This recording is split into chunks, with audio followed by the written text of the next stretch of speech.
Thomas Paine, Sam Adams, Benjamin Franklin. These men spoke up for what they thought was right. From their courage came such documents as the Declaration of Independence and the Constitution of the United States. From their willingness to speak what was sometimes unpopular but right, we enjoy such liberties as freedom of speech, the right to keep and bear arms, and freedom of religion. There are those who still wish to oppress our freedoms, and there are still patriots willing to stand up and defend life, liberty, and the pursuit of happiness. Men like Zeb Bell, who honor our founding fathers and what they stood for. It's now time for Zeb at the ranch, speaking up and defending your freedoms. Brought to you by Magic Valley Les Schwab Tire Centers and all of the other great advertisers on the program. And now, Zeb Bell. Because of the blatant act of terrorism yesterday, these words, I think, are fitting to start the program this morning. Be strong and courageous. Do not be afraid or terrified because of them. For the Lord your God goes with you. He will never leave you nor forsake you. Deuteronomy 31:6. God bless us. Here's Kate Smith with God Bless America. Good morning on a Thursday.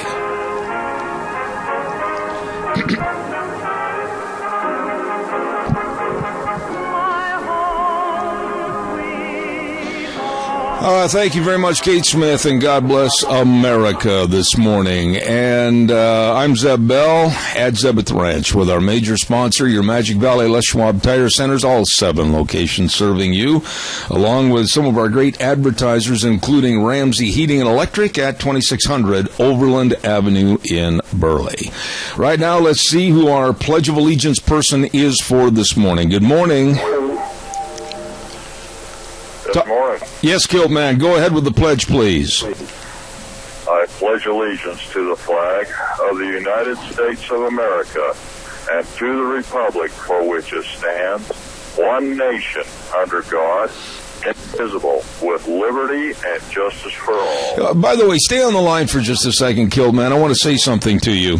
I can't believe the liberalization of the news media in general as they try to look at this situation yesterday as a absolutely stupid approach to workplace violence. I'm absolutely incensed when I hear this. I've been on the phone since 4:30 this morning back east to Washington, D.C., and also New York. And former Mayor Rudy Giuliani of New York City said it the best, and I quote, "Anyone who doesn't think this was an act of terror is a moron." Would you agree? Oh, no doubt about it. I mean, the only one that doesn't is the one that wants to push his agenda. The thing is, he's pushing his ideology as well, which is right along with Muslims. He is a Muslim. He said he's a Muslim. I don't trust the man. I don't like the man. And, you know, why we don't have any backbone with anybody else in this country, I'll never know. I can't figure it out, but we're going to talk about it all morning. Thank you very much for doing the pledge this morning. Thank you. You're welcome, my friend. God bless. Thank you. It is time for the weather, and I want to remind you that Genie Flooring and Home Design at 1228 Oakley Avenue in Burley, our sponsor for the weather. Look for the blue door, and don't forget they've got great Christmas ideas, new flooring for Christmas. Yeah, or get a gift card and give that to someone for new carpet or flooring, whatever, especially your spouse, at Genie Flooring and Home Design, 1228 Oakley Avenue in Burley. Now here's Gina with the weather. Going to be nicer for today, but we're going to have to deal with the wind out of the northeast, right around 20 miles an hour for today. Otherwise, partly cloudy, high of 40. Expect an overnight low of 28. Tomorrow, a wintry mix of rain and or snow, just depending on where you're at in the valley. Slightly breezy as well. High of 38 with an overnight low of 20. For Saturday, not too shabby, mostly sunny, high of 38. And then for Sunday, mostly cloudy and 42. Yesterday's high was 29 and the overnight low was 5. That's your weather for Zeb at the Ranch. Gina, thank you. And by the way, to Gina Jameson, thank you for filling in yesterday. God bless you. I appreciate it. Caller, I'm going to have to ask you to stay on the air at least 2 minutes. I've got to get some paid people in here, and I'll be right with you, I promise. The weather brought to you by Cheney Flooring and Home Design, 1228 Oakley Avenue in Burley. Right now it's time for Burley Livestock, and they're, of course, located at 1100 Occidental Avenue in Burley. Merv May, Cade Rogge, Lance Udy, the whole crew with the sale that works for you. Sale time this morning. How about Merv May coming in here, Wheels? And the sale time at 10 o'clock this morning. Here is the rundown of some of the people we know are bringing calves into the sale. It's going to be a big calf day. Big calf day. Rick and Colton Robinson of Oakley, 220 head of calves.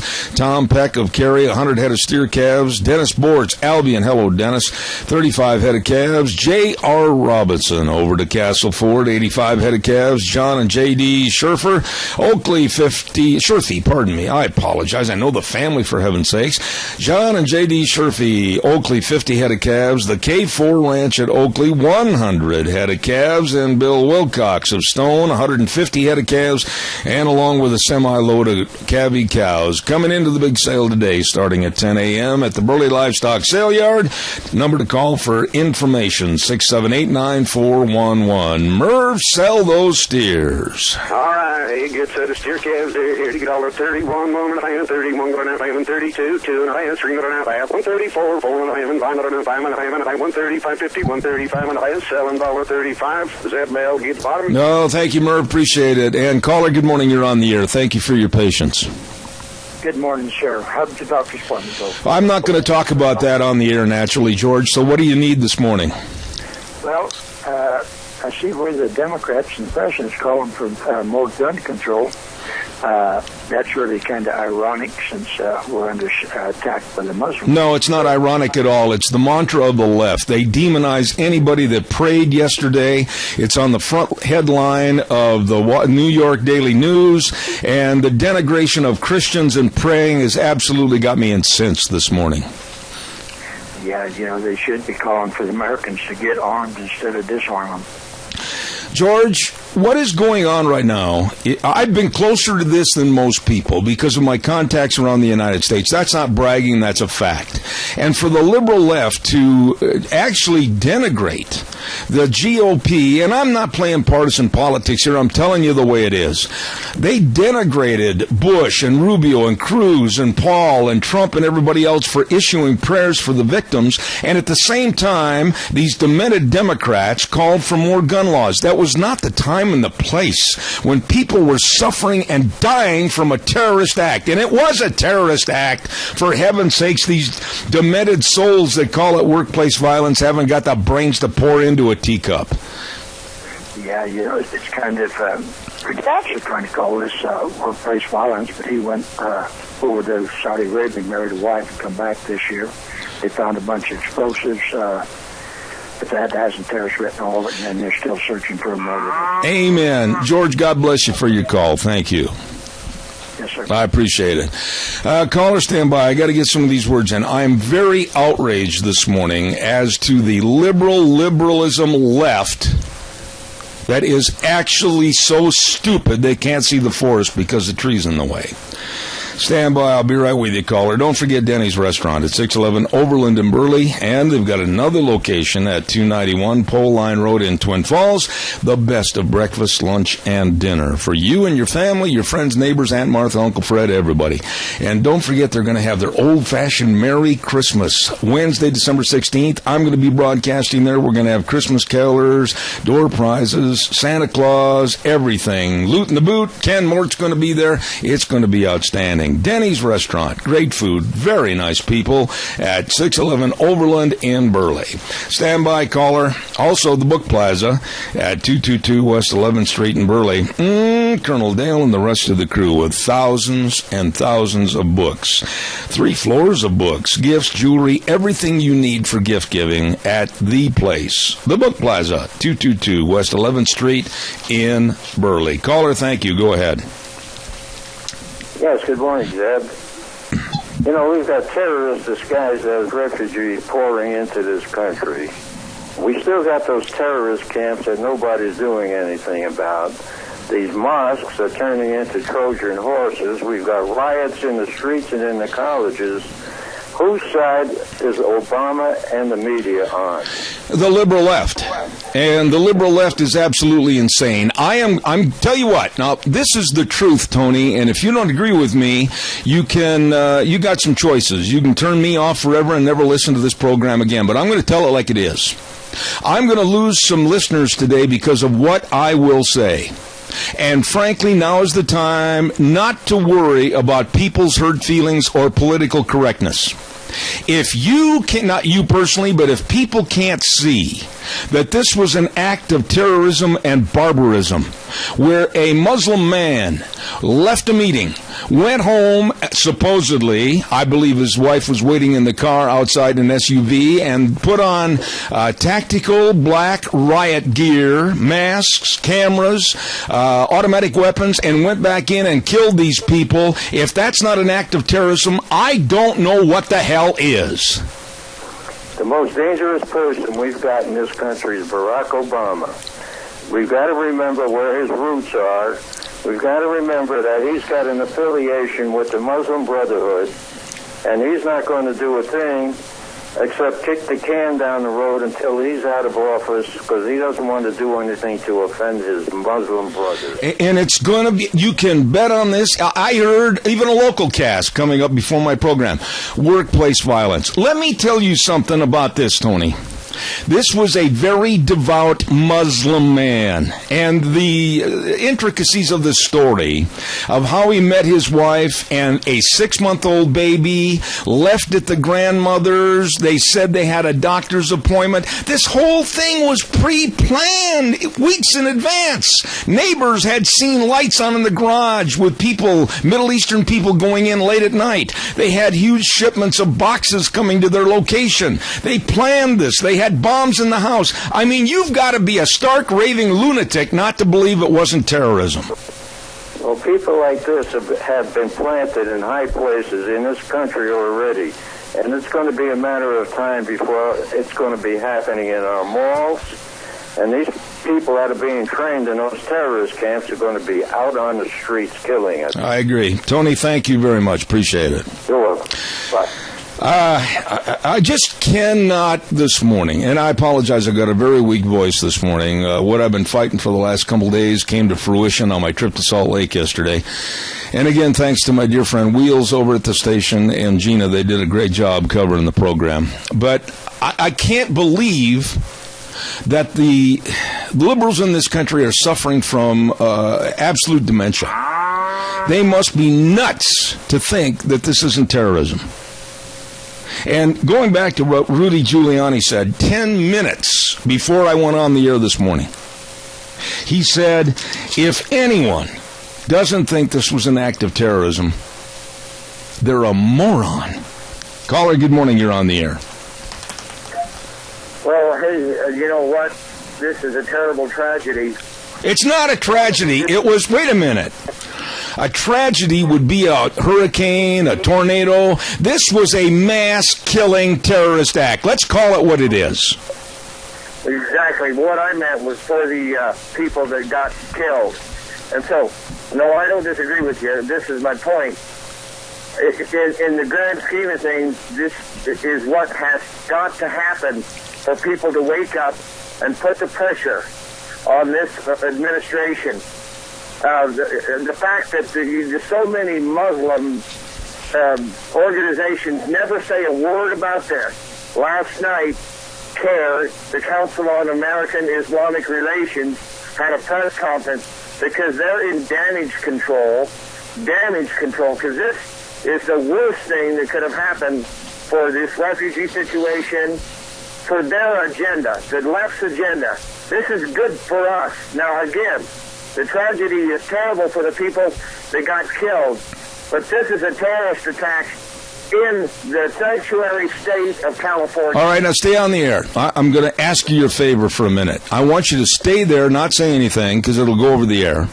I'm going to do a quick commercial, and I'm going to come back with the subject on this shooting that I want you to respond to, okay? Stay there.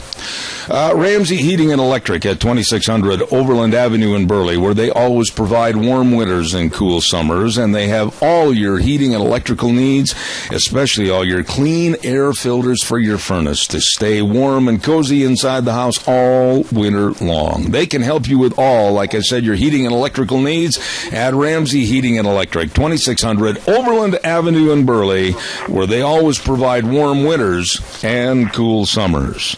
Also, I really quickly need to tell you about our Merry Christmas folks. And again, Randy, don't go away. Stay still over there. I want to say thank you to Clark's for Shopping at 100 East Main Street in Oakley. Great idea for Christmas breakfast. Their delicious, famous breakfast sausage made from Grandma's recipe. Bulk patties or links at Clark's for Shopping in Oakley. Wishing you and yours a Merry Christmas. Along with Riverview Urgent Care Center. Wonderful people. The whole family. So nice. 382 North Overland in Burley, 133 West Avenue A in Jerome, and soon to Twin Falls. Riverview Urgent Care Centers wish you a very Merry Christmas, along with our dear friend Scott Gano, 336 South, 450 West of Hayburn. He and his landscaping crew, all your needs, sprinklers, tree trimming, everything. Scott Gano, Merry Christmas. Good morning. I'm back on the air with you, Randy. And here's what made me so mad this morning. And I've been on the telephone, like I said, since 4:30. I'm about ready to lose my voice. And following up on different stories. The headline in the New York Daily News this morning was basically they denigrated God and praying. And they ran the GOP down as cowards for issuing prayers yesterday to the victims and the victims' families, and at the same time, those same demented Democrats came out calling for more gun laws. And my question to you is, who were the most humane in an hour of terror? The Democrats with their demented laws that they want to increase, or the Republicans? Well, the people were asking to be prayed for during the event when the text, and it showed people praying around the event afterward, or even maybe during, in some cases. These people, I mean, they can say what they want, but there's still 80% of this country still believes in God to a form of some nature. And so, this is the thing about free will. It says God is not going to fix this, and because we all have free agency, free will, we have to take it upon ourselves to fix it, because He can't intervene with free will. Okay, right there. Stop. Just a minute. Everybody that is of a Christian faith, and I really don't care about all the different segments, but every single one of us should get down on our knees and pray about not only this situation, but the leadership of our nation. Because right now, I'll tell you, I am so incensed with a lack of leadership, foolish, dumb, liberalized thinking. We have turned into a godless society, and look where we are. Exactly. And see, this is the thing. When we raise public awareness, in other words, the people that know what's going on, that's great. But you see, we've got to get more people involved. And see, this thing happening in California, okay? Hey, Jerry Brown, you never heard a word from that. Easy. That's right. You see what I mean? And Obama, he cannot tell us this is not terrorism, because nobody's going to believe him.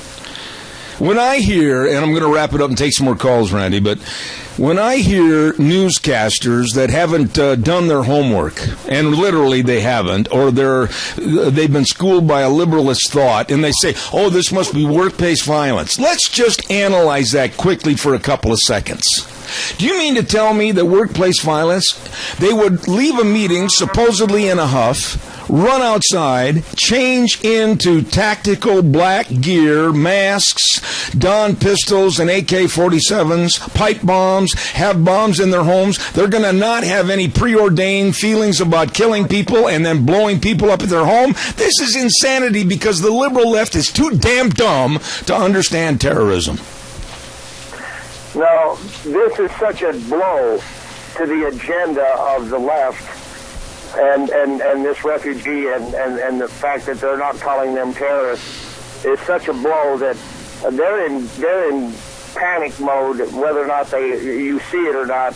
The country is waking up, and allow me to tell you, the last thing on anybody's mind down there yesterday was global warming. You better believe that, my friend. Good way to end the call. Thank you.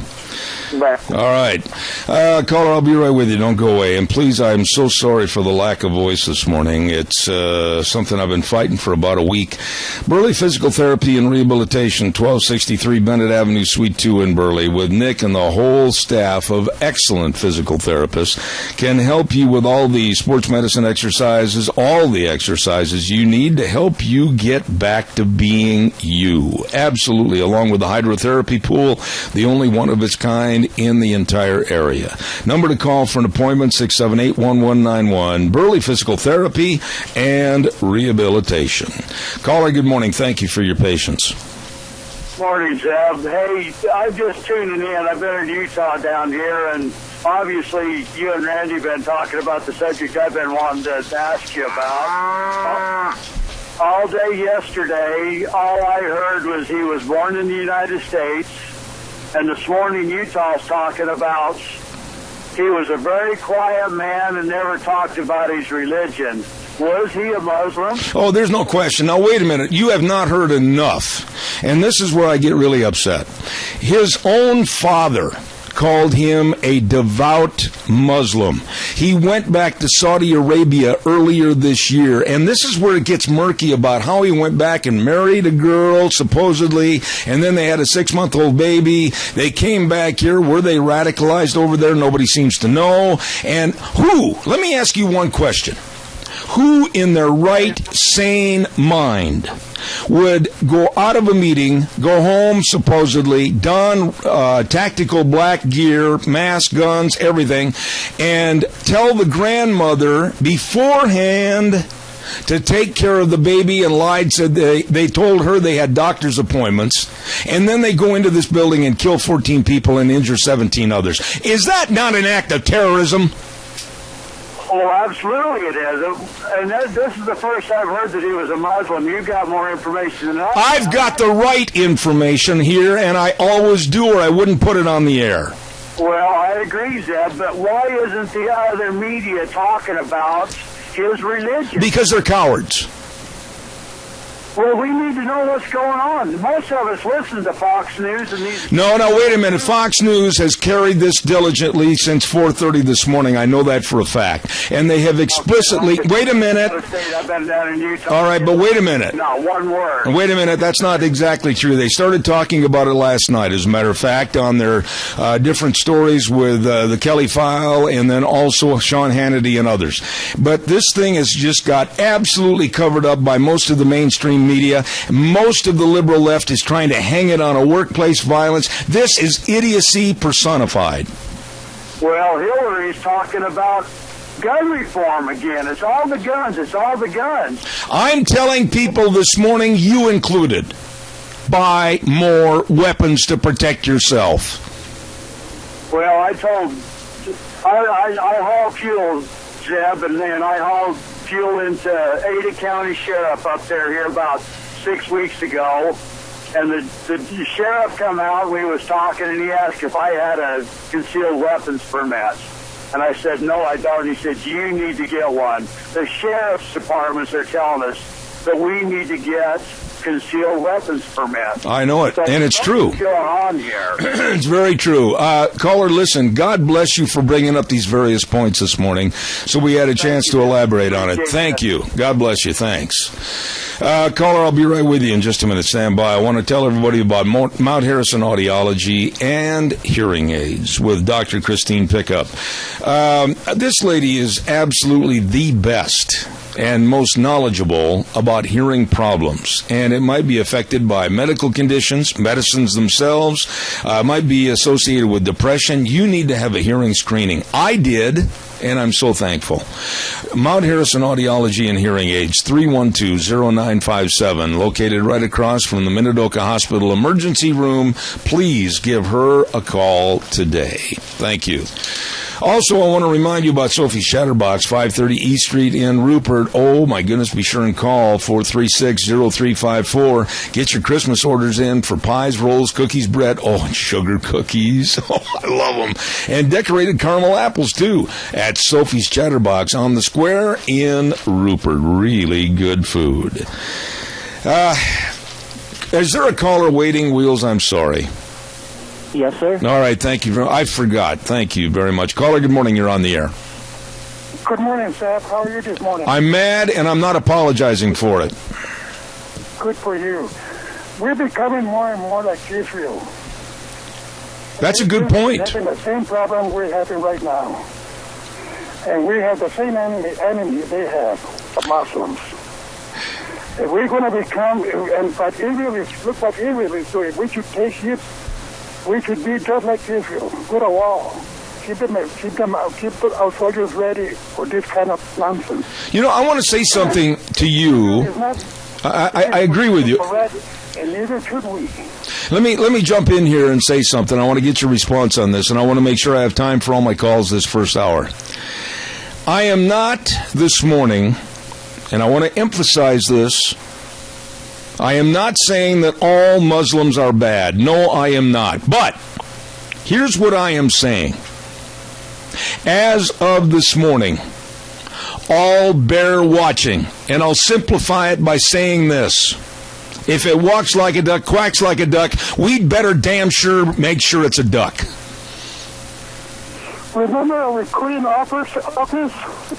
My recruiting office was at 9/11, and this is a 9/11. That's right. How much can we cook? How much further do we need to know? When you have Democrats coming out yesterday, and I hate to turn this into partisanship, but it's that way. When you have Dick Durbin and Hillary Clinton and Obama himself, instead of coming out with prayers and thoughts for the families and those that were shot and killed, right away they started saying more gun control. How low can a liberal go? Well, they're going to go really how low can a Muslim go? Yeah. The same thing. You're looking at a Democrat, there's no difference, I don't think, at this point. No difference to speak of. I appreciate... The way the president is just acting like a Muslim. He's the number one Democrat, so take it from there. I agree with you. But I'll tell you what, we need to be as diligent and as watchful as Israel. Yes. There's no different than Israel. Yes. It's coming down to that thing. We're going to have the same problem that Israel has right now. Because we have the same enemy, we have the same God. I thank you for your call, and again, I apologize for my weak voice this morning. God bless you, sir. Thank you so much. Thank you.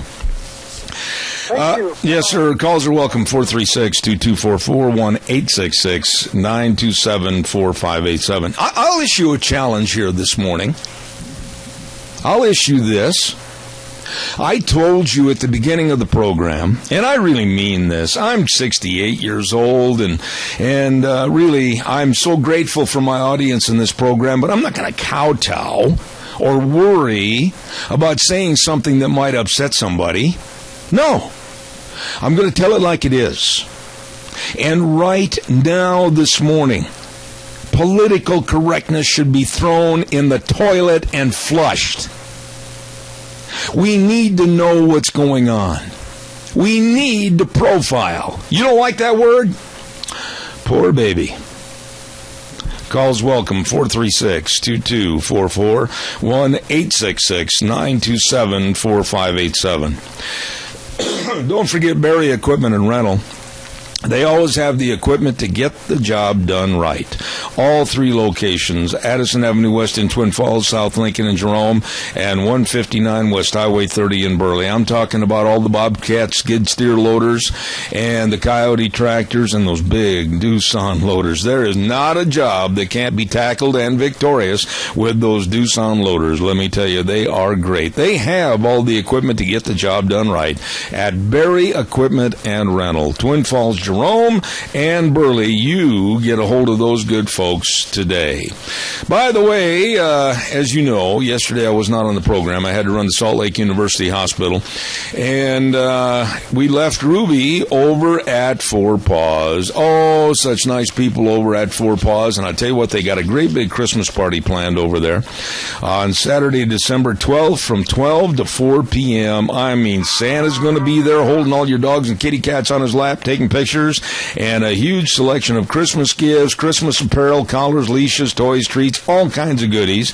And it's just going to be a special, special day at Four Paws Bed and Bath, 438-4444, located at 370 West, 200 south of Rupert. They really take care of your animals. If you have to go on a trip, you leave them, they love them at Four Paws. Good morning, you're on the air. Good morning. Yes, good morning, Linda. Well, you know, it seems to me that political correctness is sort of like a bunch of silly old people trying to be social, playing silly games so they don't really say anything and won't offend anybody. You know, Linda, let me tell you something. When I started this program, I had a person come up to me one day and say, oh, well, you shouldn't be so opinionated. You should let the audience do the opinions and you just go yes or no like a stupid wooden bird on a cup of water. I'm not like that. I'm not built like that. I don't want to be like that. You know where I stand. And right now, I think that liberalism is absolutely the most treacherous thing that we have in this country. It's very treacherous. I have to agree with you. May I say one thing? May I remind the audience of totally change the subject of the Little Flower Church Christmas Bazaar that is to happen on Saturday the 5th from 11 to 7. Okay, and send me a note. People that like to come to that. Yeah, it's going to be this Saturday, right? Yes, this Saturday the 5th. Uh-huh. At the Little Flower Catholic Church. Right, in Burley. Okay. On the corner of Oakley Avenue and 16th Street. All right, Linda, thank you for your call this morning. I appreciate it. Thank you very much. You bet. All right, God bless. Well. Thank you. You're doing okay. Oh, thank you very much. Appreciate it. Slip in a prayer for you. I appreciate that. Thank you.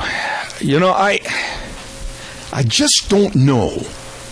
And Deanna and I talked about this all the way back from Salt Lake last night, as we were listening to various newscasts, and I was making phone calls to various people to get more information. One of the doctors that was working on me yesterday, and he was in the room with me prior to this horrendous occasion that happened with terrorism in California.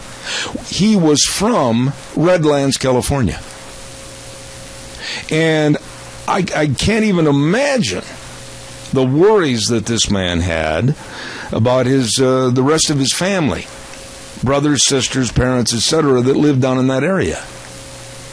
As an act of terrorism and barbarism came into his area.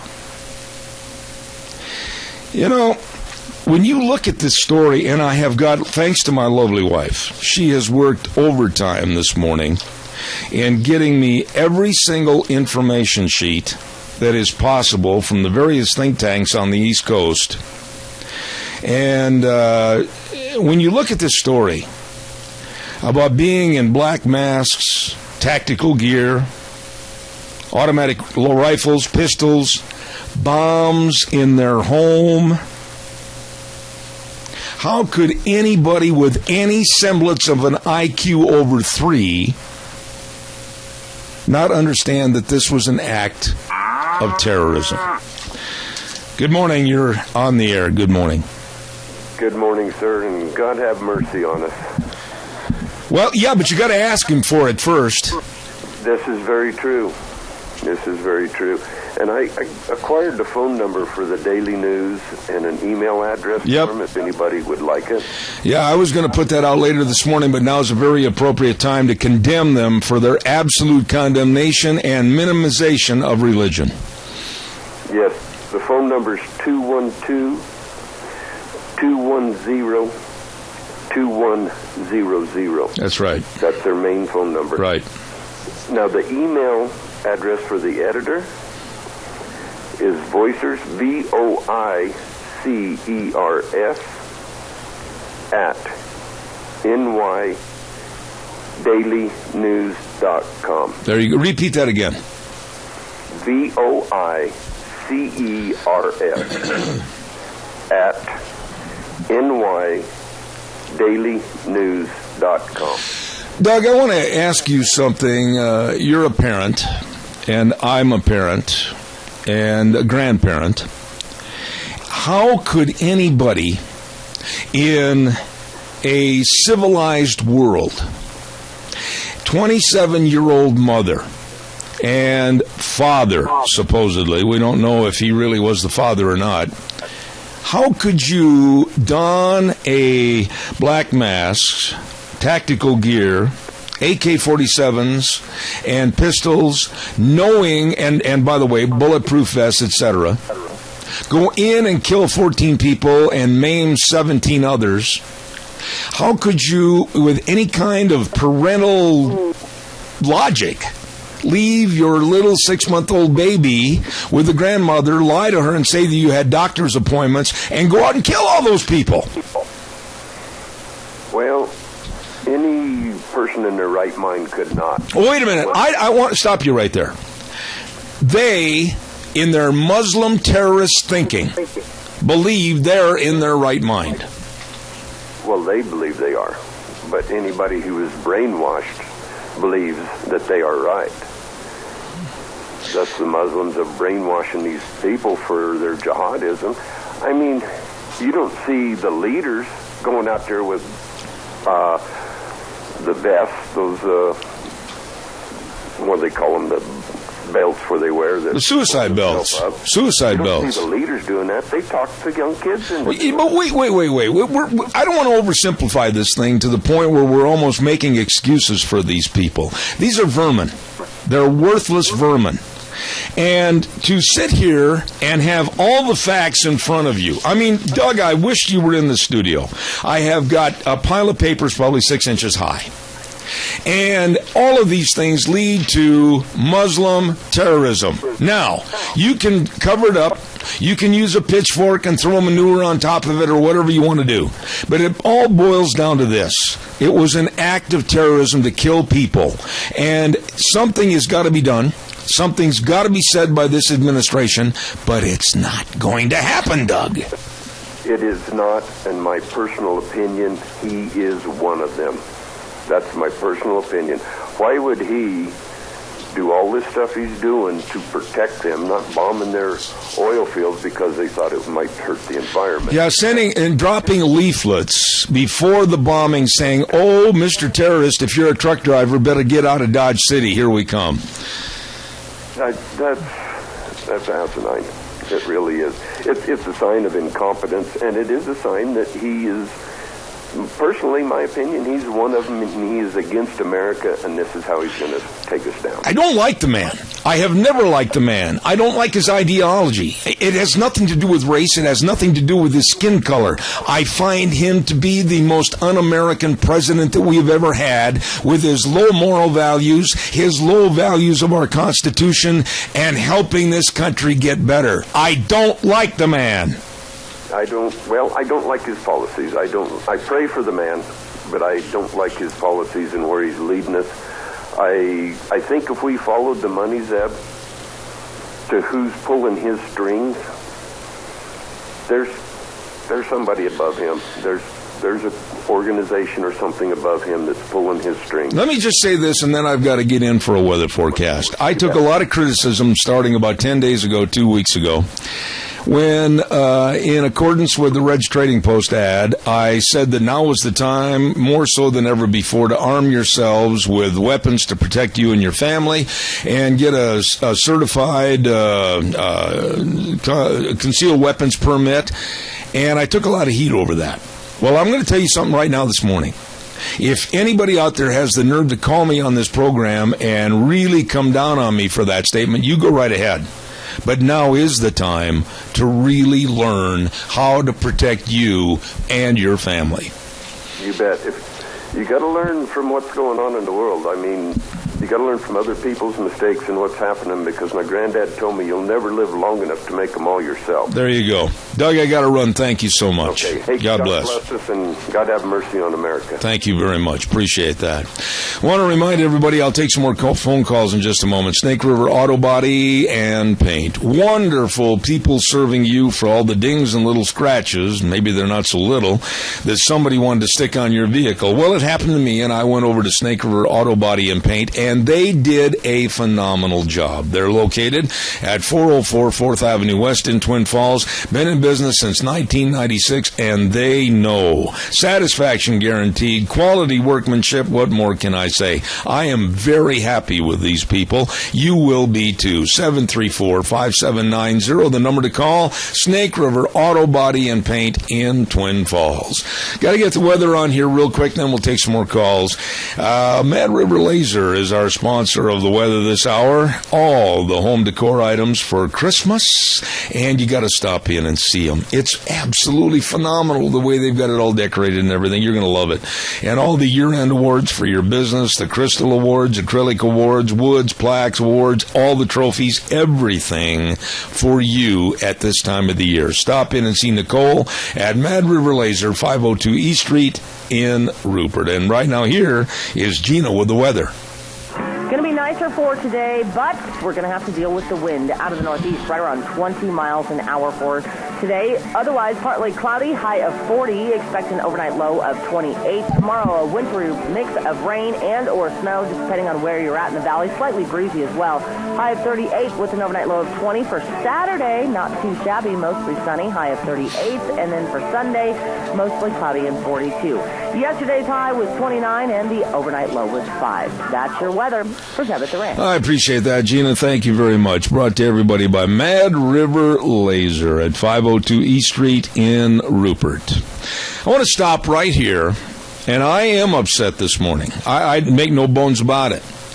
I have preached on this program a long time ago that we have to be much, much tougher on terrorism, acts of violence, and look to the source, and forget about the political correctness. I personally profile, and if people don't like that, I really don't care. If I see somebody or something, and I have done it on 2 occasions, at airports around the United States, I've told you this on the air, I'm going to go up and say, you see that guy over there? And then I'm going to tell him why I'm nervous, why I'm a little bit concerned. I am going to see something, I'm going to say something. And political correctness is the furthest thing from my mind. Oh, gee, maybe I better not say anything because he looks like he might be from the Middle East and I don't want to profile. Baloney. Caller, good morning. You're on the air. Yeah, good morning, Zeb. I hope you got some heat. Mine decided to quit on me. Well, I'm not worried about the heat right now. I'm worried about what's going on in this country. I haven't had a chance to hear much of your program. But unfortunately, I think maybe it's already been brought out, but, you know, with this shooting and murder, slaughter in California, people should be aware that the Islam has reached, phase 3, as Glenn Beck and Pastor Shram Hadian has pointed out. That means total war on the world to implement Sharia law by any means, whether terrorism or just through population. Let me tell you something, Adrian. We've been talking about it all morning on my program. There's no other subject more important right now. And I started the program by saying I am not going to be politically correct. I don't want to be politically correct. I also started the program by saying the quote of Mayor Rudy Giuliani, former mayor of New York this morning, that said anyone who doesn't think this was not an act of terrorism is a moron. And that's where I stand this morning. Absolutely. You're right, Zeb. All of this stuff about it took them a long time to get... Hello? I'm here. Go ahead. Yeah. It took them a long time to identify and get names on these people. All they did initially was just talk about a white couple, So, well, they were not a white couple. They were not a white couple. They were both of Middle Eastern. He was from Pakistan originally. You know, the whole thing was distorted at the beginning because of, again, political correctness. Let's just call it like it they are. He was a devout Muslim, in the words of his father. And she, we don't know that much background on, but she supposedly had a 6-month-old baby. I mean, the whole story is so twisted. If you can't see terrorism in this, you absolutely have the blinders on. Well, absolutely. This is a big wake-up call. Hopefully this will be a death knell to bringing in jillions and jillions and more. Good. We've got enough Muslims here now to really cause a lot of problems. Most of these people are being radicalized on the Internet and realize this phase 3 is come about. And so we're in total war. People, we got to wake up. Well, let me just end it by saying this, and I think you're going to agree with me. To the Times News and to the College of Southern Idaho, if you want to go ahead and despise me and hate me for my stand against you on the refugees, go ahead, baby. Bring it on. Well, absolutely. And, you know, those of us, I've testified twice with detailed information, and a lot more has come forth since those CSI trustee meetings. And, of course, none of that was reported in the Times News. KMVT has been totally, there's been more on the Boise TV news than there has. If it wasn't for people like yourself with your shows, nothing would be accomplished as far as getting the real information out. KMVT, let me just say this. Bottom line. Let me just say this, and then I got another call. KMVT is as milquetoast as anybody because they want to make sure the left hand gets wet just like the left hand. That's their problem with KMVT. Yeah, they've been at these different meetings, but not a word. They just absolutely like these events don't happen. And of course, I'm sure they were there when the CSI had the big Thanksgiving dinner for them. Oh, absolutely. And, you know, and it's not all Muslims. Let's make that clear. I have said that. They profess to the Quran, and they're going to be radicalized because they're now under orders for phase 3. And that means to either populate it and bring Sharia law that way or by terrorism. All right, Adrian, thank you for your call. God bless you, man. Thanks. All right, thank you. Caller, good morning. You're on the air. Go ahead, please. Zeb. Yeah, go ahead. I'm listening. Okay, yeah. I personally think that there's some connection to ISIS with this whole thing. You know, that's kind of what I figured yesterday, you know. And I'm thinking that they have something to do with this. Well, wait a minute. I mean, you can't tie them in until it's officially known, but sure, they have already congratulated and complimented these people for these mass killings. So, I mean, if it walks like a duck, it talks like a duck, it's a duck, doggone it, that's what it is. Exactly. I kind of drew that conclusion yesterday when I first saw it, that it was Muslim terrorists, and that it might have been tied with ISIS, and we need to really crack down on these people and before they even do it. Here's the deal. I'll repeat this one more time because of some of the people in my audience that are absolutely going insane right now, the liberals that are saying, oh, you can't do that. That's not politically correct. I don't care. Right now, all Muslims are not bad. I want to reiterate that. I said it earlier. It's on tape. You can get it off the website. But I think as of this morning, we all need to be watching against these folks because right now, with political correctness, they're sliding under the radar. Yep. Thank you for your call. I appreciate it. Thank you very much. I'll catch you later. All right. Don't give me this, oh, we can't profile. Why not? Does anybody have any concern this morning for the victims that were carried out in body bags? Does anybody have any concern this morning for the people that are on resuscitation devices to keep breathing in hospitals? Oh, we can't profile. The hell we can't.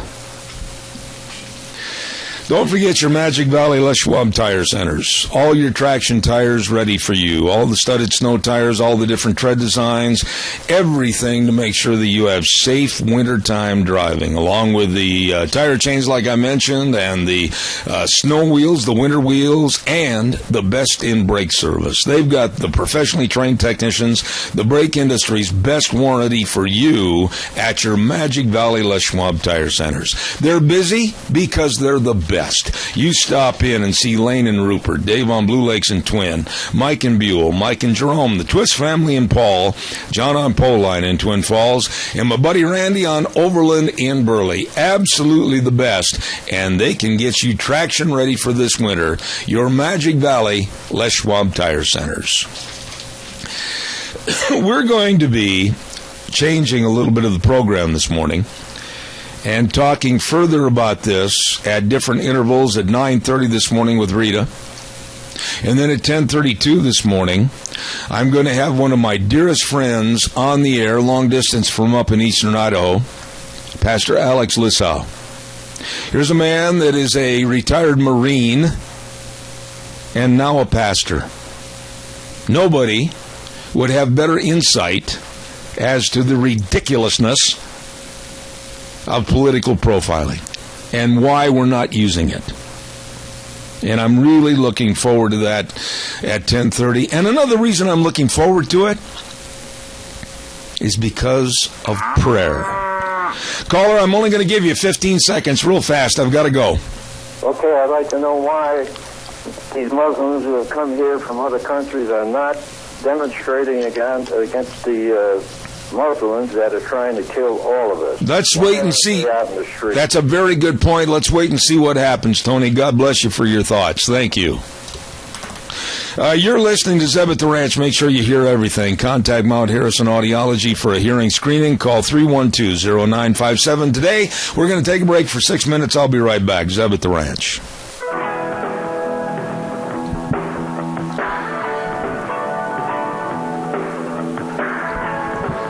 Thank you very much. Welcome back. Zeb at the Ranch. And, of course, brought to you by our major sponsor, your Magic Valley Les Schwab Tire Centers, all 7 locations. And one of our major sponsors and advertisers also, we thank Ramsey Heating and Electric at 2600 Overland Avenue in Burley. A quick note here. We spent the whole first hour talking about, and rightfully so, the terrorist act in California. We have some updates, and I'm going to get those on the air right now. We're going to have to cut short some of the different segments this morning because this is, I think, very important for you to know. It's just been brought out that there were 3 explosive devices found at that senior center yesterday, that care center in California where that meeting took place. 3 explosive devices were found. And then also to one of the trauma units, the hospital nearby, where they took 5 of the shooting victims, there was a bomb threat called in to that trauma center. They did not find a bomb, but there was a bomb threat called in. Those are important news notes in addition to what we've covered already in the first hour this morning. I want to remind you, too, about our friends, and they are our friends, and they're very community-oriented, and that's, of course, our friends at Hanson Mortuary, 710 6th Street in Rupert, with Joel Heward, the manager, his family, and staff. Very flexible hours to serve you, and they can travel to rural towns and churches to help you with all the arrangements for your loved one, always with the highest ethical standards, with unquestioned integrity. So please write this number down and get a hold of them today. And call the number 436-5636, if you would, please. Hanson Mortuary, 710 6th Street in Rupert. Kay, I'll be right with you, I promise. I'm trying to get everything put together here this morning because of what we had occur in the first hour. Also, our thanks go out to Cheney Flooring and Home Design, 1228 Oakley Avenue in Burley. Look for the blue door, always there to serve you with great Christmas decorating ideas. At Cheney Flooring and Home Design, call or stop in, 678-6945, 1228 Oakley Avenue in Burley. Good morning to the Chamber of Commerce. Kay Cameron, how are you this morning? Oh, I've just been so busy this morning. It sounds like you have too. I do, and I'm going to have to cut a lot of the segments short due to the brevity of these short segments to get the news on as it should be reported. So let's get right with the program. Okay. What is going on at the Chamber? We'll keep it short. We've had our board meeting this morning, lots of activity, lots of discussion, but some things I just want to briefly mention. Support local business this holiday season. We have a lot of great stores, a lot of great products. The Burley Area Merchants Association is doing a promotion. Every day you can go out and find Bella, who is the elf, hiding in one of the area merchants. You can find it on the BAMA Facebook page or the Burley Area Merchants Association Facebook page.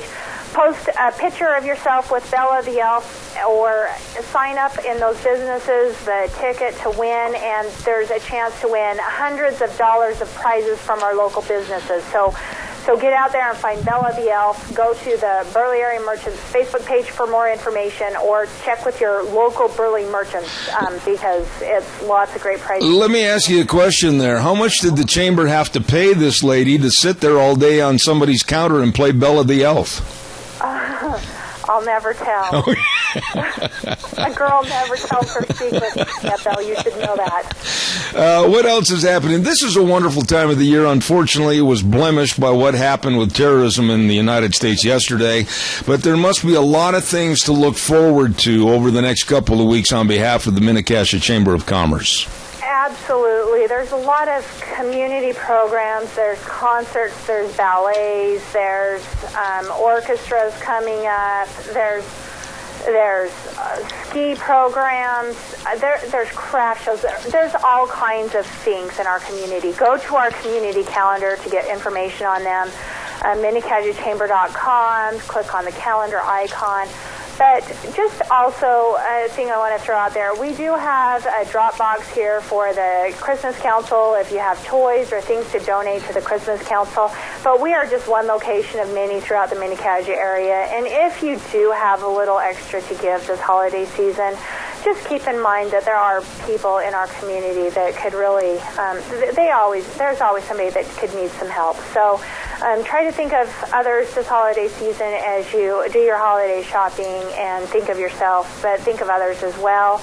And everybody, be safe. The roads are still slick out there, and just remember the reason for the season and enjoy this holiday. One thing I want to mention to you, Kay, put it on your calendar because you've always been so supportive of my events. On December 16th, that's a Wednesday, we're going to have Zeb at the Ranch live at Denny's Restaurant with an old-fashioned Merry Christmas morning, and we're going to have high school carolers from Burley High School Choir. We're going to have door prizes, Santa Claus, loot in the boot for needy families. Ken Mort's going to be there, and I really hope you can stop by and see us. Is this in place of your Christmas party at your house? No, it's in addition to. Okay, because I was wondering about that when we get to come to your house and sing Merry Christmas. Yes, it's going to be in addition to, and this is going to be on Wednesday the 16th at Denny's, and it's going to be just a really great event.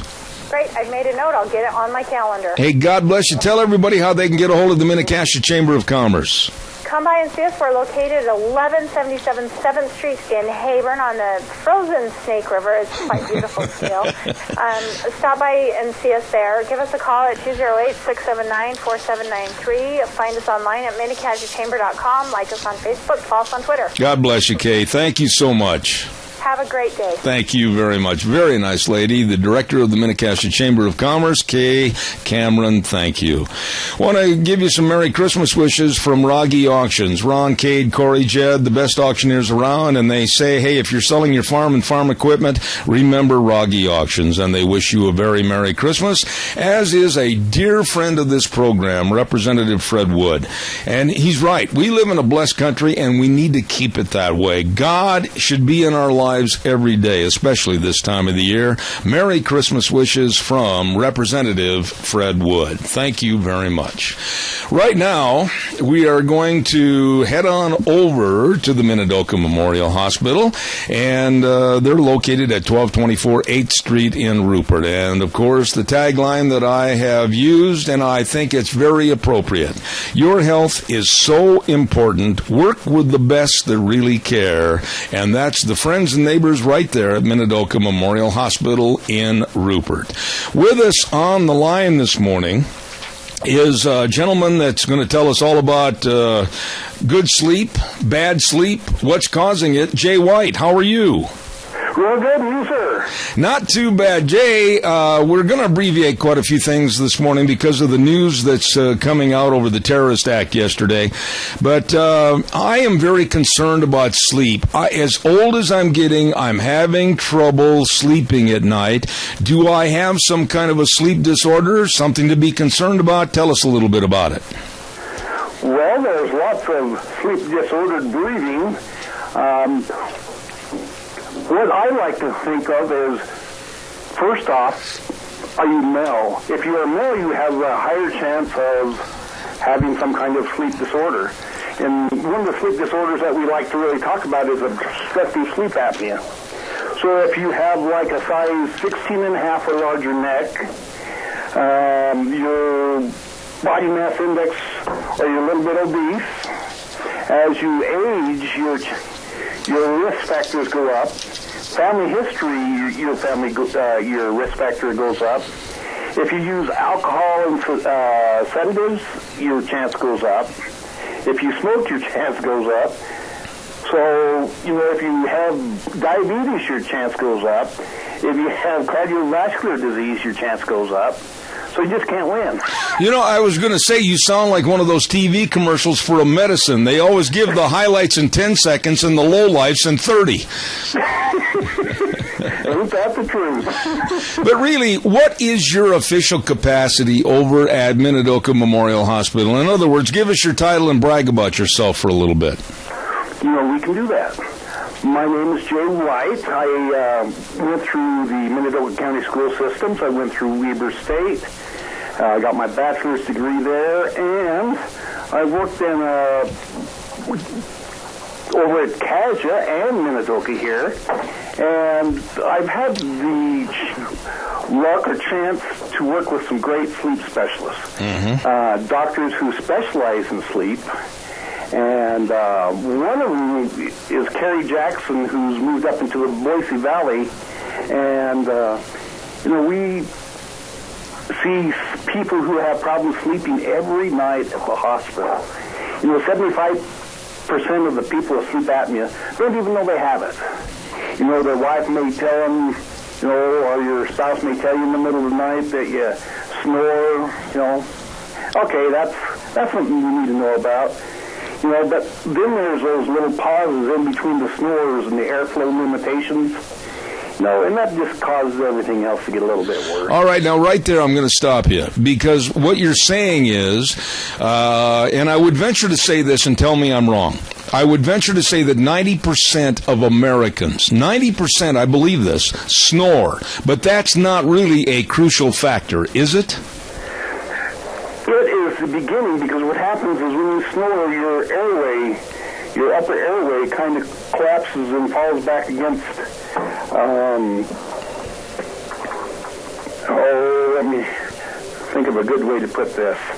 What happens is your upper anatomy falls down, and then as you breathe, it causes airflow limitation or... what's a good way to put it? Just be blunt, Jay. Be blunt on my program. Just shoot from the hip. Go. Okay. What happens is when you snore, you have positive pressure or negative pressure and your airway collapses. Okay. And so what the snoring does is you're trying to breathe against a straw that is closed. And so what happens is if you have times or periods of apnea where there is no airflow or air movement,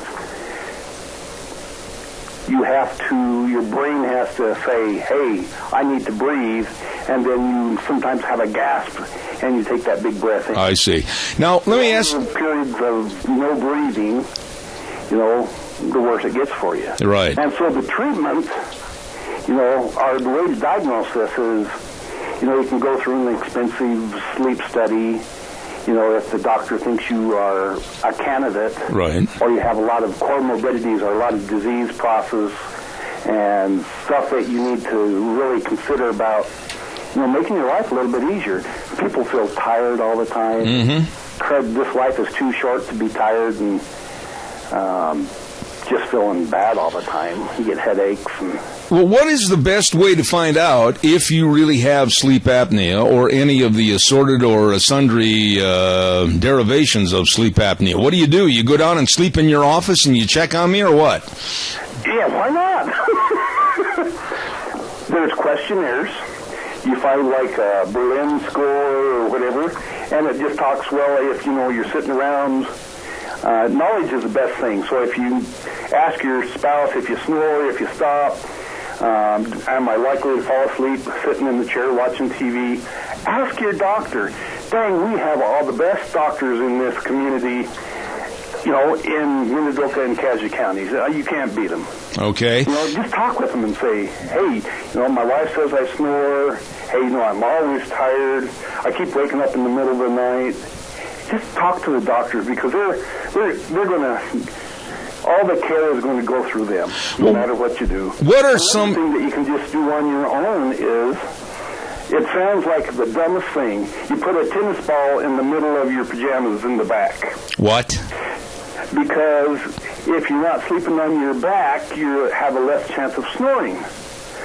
Because all the weight of your throat presses down against your airway, so if you just sleep on your side, you're going to even do better. So you're telling me that in order to find out that if I'm sleeping on my back at night and having the potentiality of these problems, that I should go to a U.S. tennis match, steal one of their tennis balls, and come home and tape it to my back, right? Why not? Well, that is one of the ways that they're going to suggest if you have a sleep study. There are like two major ways to find out if you have diagnosable sleep apnea or sleep disordered breathing. All right, now let me get into this.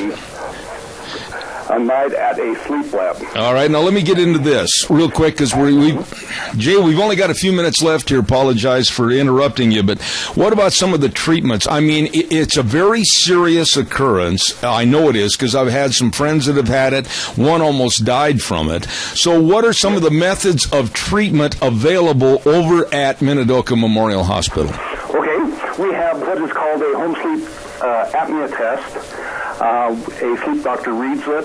It just kind of gives some down and dirty information if there's airflow limitations. And if they do, you work with a durable medical equipment provider such as your Norcos, and they can give you like a CPAP machine. Okay. All it does is it treats the symptoms. It's positive airway pressure.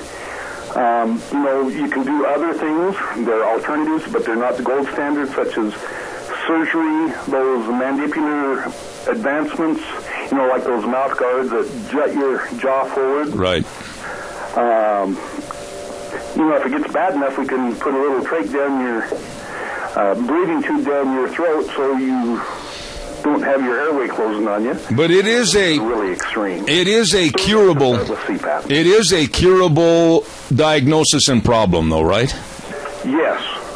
All right, and if they want more information, evidently they're going to call you. You are the man, Jay White, over at Minidoka Memorial Hospital. How do they get a hold of you? They can call this number here at 434-8452, and we'll get them squared away and pointed to the direction they need to go. And you've got some big, frilly, soft pillows, right? Well, of course. Okay. Jay, listen, there you go. Merry Christmas, and thank you for your information this morning. God bless you, my friend. Thank you so much. God bless. Bye. Very nice, man, and it's a very, very serious problem, sleep disorders, and be sure and check it out. Jay White over at Minidoka Memorial Hospital at 1224 8th Street in Rupert. Number to call, 436-0481. And like I've said many, many times, your health is so important. You want to work with the best that really care, and those are your friends and neighbors at Minidoka Memorial Hospital. Got to pay some bills and then get the next segment going. Don't forget, let's ride 270 Highway 24 between Rupert and the World. I'm not going to just limit the location. They can go. My goodness, you can buy a four-wheeler from Taipan if you want to. They're ready to serve you at Let's Ride, and believe me, they've got all the four-wheelers. Believe me, they've got all the snow machines. Believe me, they've got all the snow plows, 4 Warrior four-wheeler, which I want to get one so bad. Deanne told me do about 3 years ago, and I didn't do it. The place to go is Let's Ride. They know all about these things, and plus the fact they've got a great service department and all the accessories at Let's Ride, 270 Highway 24, between Rupert and the World, where the fun is sold. Also, if you're over in that neck of the woods, please do not forget to stop in or make a call first for an appointment to talk to the professionals in, of course, insurance. Life insurance, health insurance, retirement planning, and employee benefits. That's Cameron and Siemens Insurance, Highway 24 in Rupert. The number to call, 436-4424. I'll repeat that. Please give them a call. They are very dedicated and responsive to your needs. Cameron and Siemens Insurance, 436-4424. Real quick, before we get too far down the road, I've got another good word I want to get in here, and it's all about Lee's Furniture, Floors, and More. I'm very honored to have Jason and the crew and everybody from Lee's Furniture back on our program again, and they've got all kinds of Santa specials. Santa Claus has been there, done that, dropped off all the furniture at really low prices at Lee's Furniture, Floors, and More. I mean, they've got 3-piece occasional tables, your choice, $199. They've got all the bunk beds. They've got the living room furniture, all the sofas, the couches, the dining room sets. Oh, I'm looking at these dining room sets. Fantastic. Recliners and chairs to kick back and enjoy life. All of this Santa special priced at Lee's Furniture, Floors, and More, 459 Overland in Burley. Woo! Where'd all these dogs come from anyway? Holy cow. I know we're running a little bit late this morning, but my dear friend, Officer Ken Mort with Minidoka Animal Control, good morning. How are you? Good morning, Zeb. How are you today? Well, it's a busy day, Ken, and I apologize. We just had a lot of news to get on the air, and we're running a little bit behind, so how's the dog world this morning? Actually, it's going really great.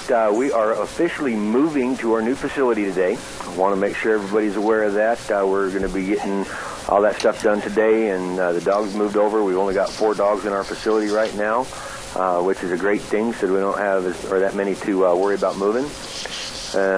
We're beating feet and moving forward now. Well, now, when you say you're moving into the new facility, boy, that sounds like a 24/7 job for a while to get everything done, right? Pretty much, but we've actually had the CASA community service workers and stuff in that showed up this morning. They had 4 bodies, brought them over, and they are getting stuff packed. As soon as I get done here, we're going to get a trailer, and we're going to start loading and moving. Okay, now, what about the dog world itself? I almost look forward not to having you feature a dog because it's so sad, and I want every dog to have a good home. What's going on there? Actually, I mean, we've gotten a lot of them sent out to rescues. We've had some that have been reclaimed by their owners, and I want to reiterate, I can't reiterate this enough, Annette, if your dog comes up missing, please contact your local animal shelter. I actually had a couple of dogs that were in my facility I picked up on 17th of November. They were scheduled to go to a rescue yesterday, but the day before, the owners finally contacted us and got them picked up. So I'd had them for almost 2 weeks before the owners even made contact with us. So please, if your pet comes up missing, contact your local animal shelter so that you can find out if they may or may have it. Because if they do, it's easier to get it back. Because after 5 days, if we've got somebody that wants to adopt it or we've got a rescue ready to take it, it's going. Wheels, turn him up a little bit. He's too low. Go ahead, please. Ken, let me ask you this real quick. Most of these dogs that come in there, I'm thinking that they don't have any identification on them, no collars, no address, etc. Why? People think that they don't have to do that. It's a dog, but like here in Minidoka County, all dogs and stuff over the age of 6 months are required to have a collar and license. A lot of people think that license is just going down to like Walmart and getting one out of that machine that's got the dog's name, the address, and phone number. But that's not actually a license. That's just an identification tag for the dog. The actual license you purchase through either the cities or the county, and it's $10 a year. And we turn around, it's got a number on it. I've created a database that we track all that information, and if I pick up your dog that's got that license on it, I can go right to my database, pull up that number, contact you, and be able to get your dog home. Let me ask you this, and I've only got about a minute and a half left, but anybody that loves an animal and really wants to care and be a caretaker for that animal, $10 a year, are you kidding me? It's nothing. I mean, you pay, what, on that $40 to $50 every 4 years for your driver's license so you can be safe and drive properly on the or be legal to drive on the road. Be legal and take care of your pet. And also and stuff in that, we offer a chipping program. And that we do chipping, which it winds up, we charge $30 to chip a dog, and then it costs you like $18 a year to have it registered in a national database, so that if for some reason your dog slips its collar and doesn't have its ID tag on, it goes to a facility or shows up at a vet's clinic, and it gets scanned, and then they can turn around and contact the chipping company and make contact with you to get you your dog back as well. All right. Ken, listen, again, I apologize. We're a little brief on time this morning, but please tell everybody how they can support the Minidoka Animal Shelter, and if they found a dog, who they call. Definitely, if you find a dog, please give us a call at 438-2200 or my cell phone at 670-7268, or even Hayburn's Animal Control Officer at 670-4348. Because we want to make sure that we get these dogs to their homes, and if not, we want to make sure we get them into a good home or to a good rescue. All right, I want to say and end this program on a personal note. This man that I'm talking to, Ken Mord, is not only a dear friend. I've known him since he was a young lad, and I was his baseball coach, but he is very community-oriented, and I want to say from the heart how much I appreciate what you did at the Senior Center for the Pilgrim Pride Dinner. Thank you. Thank you. It was my pleasure. All right. God bless you, my friend. Thanks. Where'd all these dogs come from anyway, Wheels? Holy cow. We've got dogs all over the place. Thank you very much to Officer Ken Mort at Minidoka Animal Control. I said this before many, many times, and now this morning with the mood I'm in over the absolutely heinous terrorism act that was occurring yesterday in California, I'll say it again. Now more than ever before, it is your privilege and right in this country to arm yourself and protect yourself and your family. That's why I urge you to go to Red's Trading Post at 203 5th Avenue South in Twin Falls. Ryan Horsley, his entire crew, they absolutely know all about firearms, from Browning, Beretta, Weatherby, Ruger, Benelli, Smith & Wesson, and Winchester, all the accessories. And please take the time to ask them about different classes for concealed weapons permits at Red's Trading Post, 203 5th Avenue South in Twin Falls. You know, on a talk show like mine, I'm very, very grateful, and I want to say this up front, of all my major sponsors and advertisers. But when we have something as horrendous and as absolutely heinous as what happened yesterday, I am going to devote the lion's share of the program to not only discussing it, but making people aware.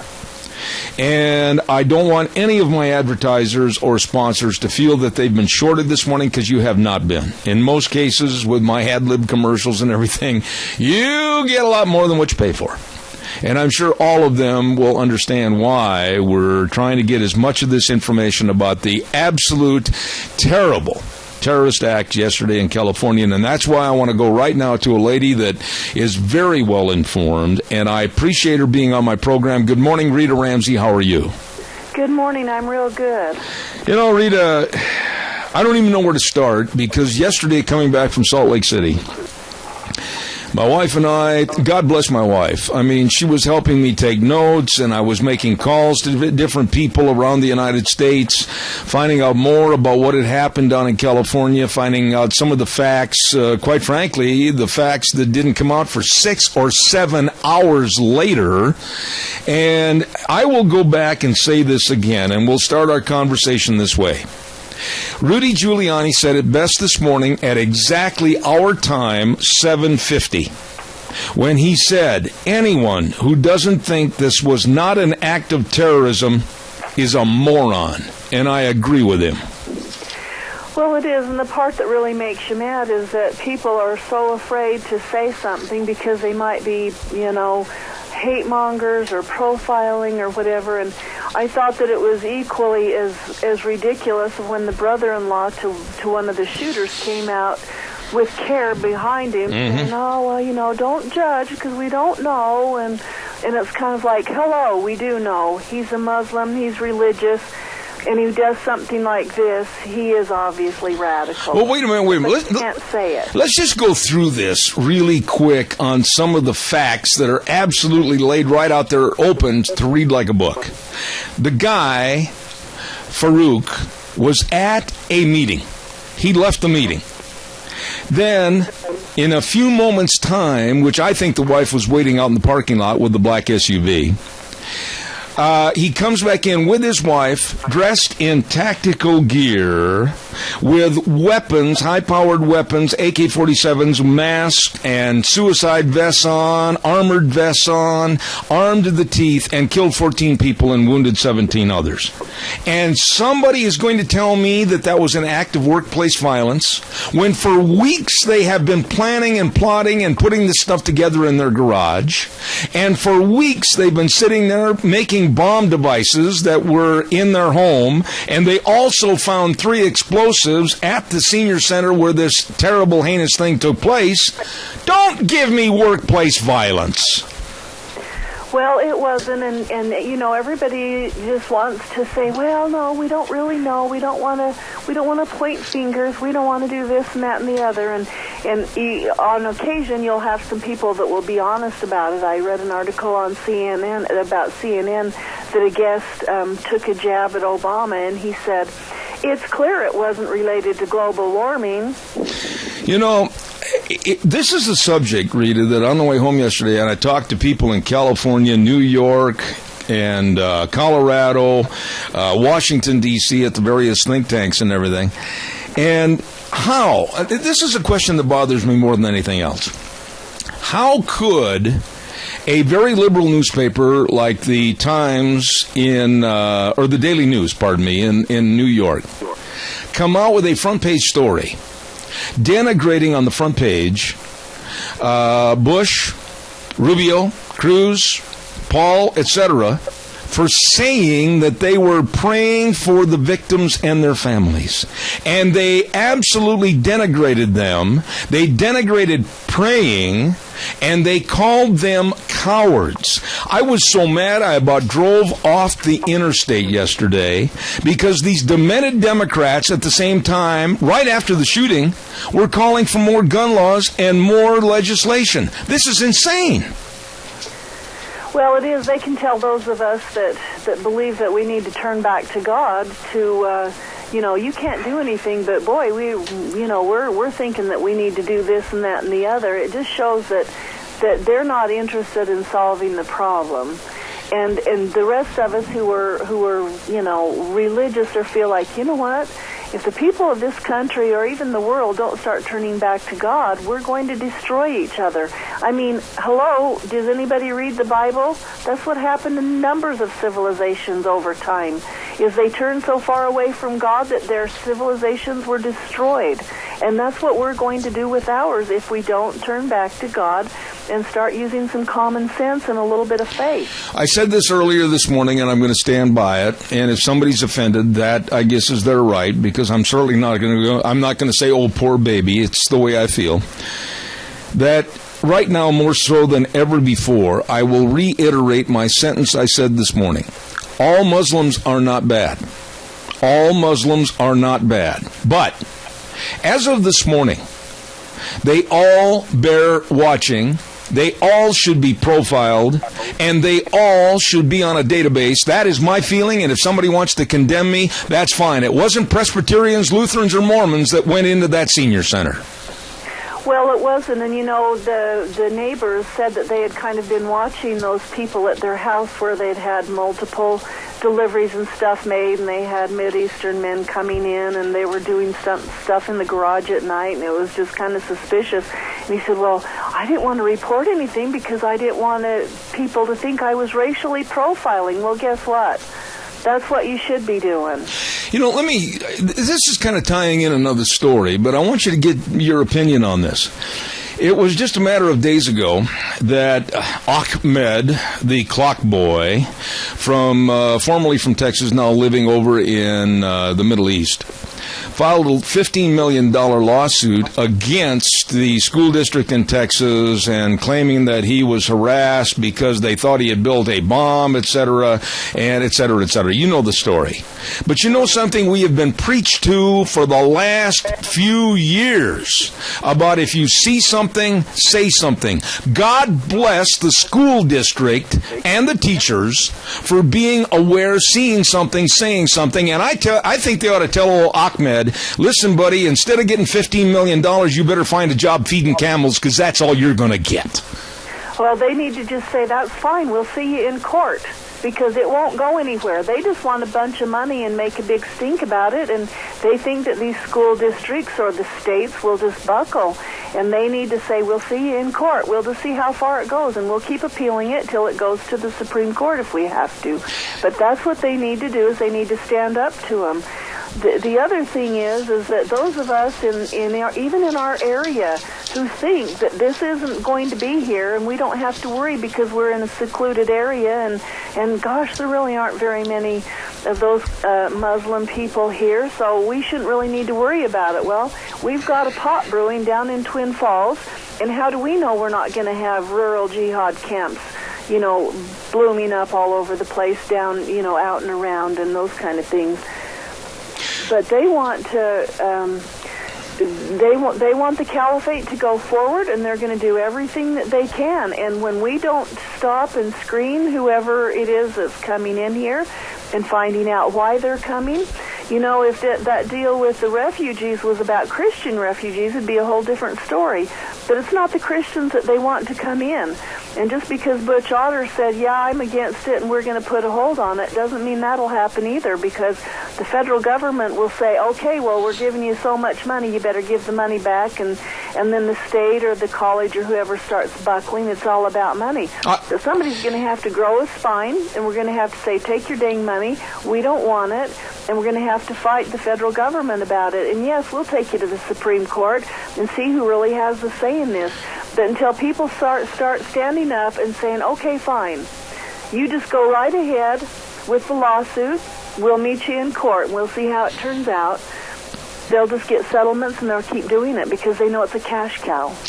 I don't care this morning about the College of Southern Idaho and their poor baby feelings about the refugees. I couldn't care less about the Times News, Travis Quast, and the rest of the crew at the newspaper. Poor baby, their feelings are hurt. I am going to come out in complete condemnation of their support for the refugee program. I call for a complete halt of the refugees coming into this area until we have a basis of fact about each and every individual. They lied, and they should be held accountable for the lies that they perpetrated bringing these people in. Well, that's right. And to start with, if you look at one of their imams that they have down there, he's actually 45 to 50 years old, and his birth date, of which they can declare their own birth date when they come in here because they don't have birth records, his birth date is 2001. So yes. Why would he not give you the real information unless he was afraid to have it put out there? Rita, there's another part of the story that tears my heart, and it's the baby. Let me set this up, and I want to get your response. Supposedly, this sounds all too fictional for me.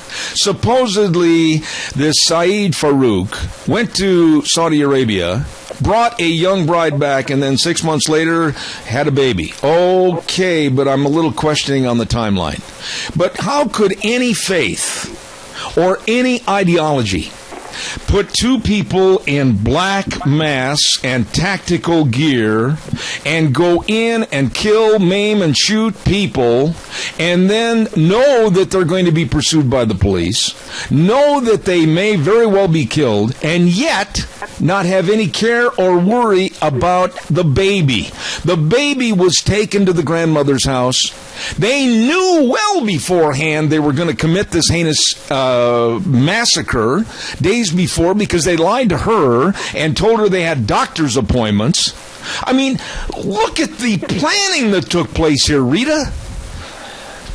Well, they did, and all they were trying to do is commit lawful jihad because they knew that they could. The other thing is that baby hopefully will be better off now than it was before with parents like that. They'll put the baby in someone else's care, and hopefully they'll be brought up, the child will be brought up differently. But this is, and I hate to keep dragging religion back into this, but in the Bible, I believe it's in the New Testament and probably many other places, we're told that in the last days people will have heart failure. I don't know that that's a heart attack. I think that means that their hearts will be hard and they don't care about their fellow men, and they'll do whatever they want. Whose heart could be soft to just abandon a baby and do what they did? No, and it's just bad. We're going to do the weather forecast in just a second, but I also want to throw this out to you. If you think for 5 seconds, and admittedly, the FBI and all police forces have not conjured up all the facts of this story. I admit that. But I will say this, from the people that I've talked to that are right there on the scene, that there had to be, and you can mark my words on this, Rita Ramsey, there had to be more than the husband and wife involved in this, because we had neighbors saying they saw numerous other individuals working over there late at night. Now, if you think for 5 seconds that there's not more people involved in this terrorist act, dream on. Well, and that's why we should question if he went to Saudi Arabia and was there for a while and came back and there were no red flags raised. Hello? Yeah, I'm going to get back with more on this because I really appreciate your opinion. But right now, Wheels, it's time for the weather, and here now is Gina with our updated weather forecast for this morning. Going to be nicer for today, but we're going to have to deal with the wind out of the northeast, right around 20 miles an hour for today. Otherwise, partly cloudy, high of 40. Expect an overnight low of 28. Tomorrow, a wintry mix of rain and or snow, just depending on where you're at in the valley. Slightly breezy as well. High of 38 with an overnight low of 20. For Saturday, not too shabby, mostly sunny, high of 38. And then for Sunday, mostly cloudy and 42. Yesterday's high was 29 and the overnight low was 5. That's your weather. Thank you very much, Gina. Rita, we know where Hillary Clinton stands. She stands in the same background shadow and looming larger as a real negative for this country, the same as Obama. And when I heard some of her remarks yesterday that were cold, calloused, and more gun laws would not have prevented these terrorists from getting the weapons that they had and the weapons that they used and the bombs that they wanted to employ.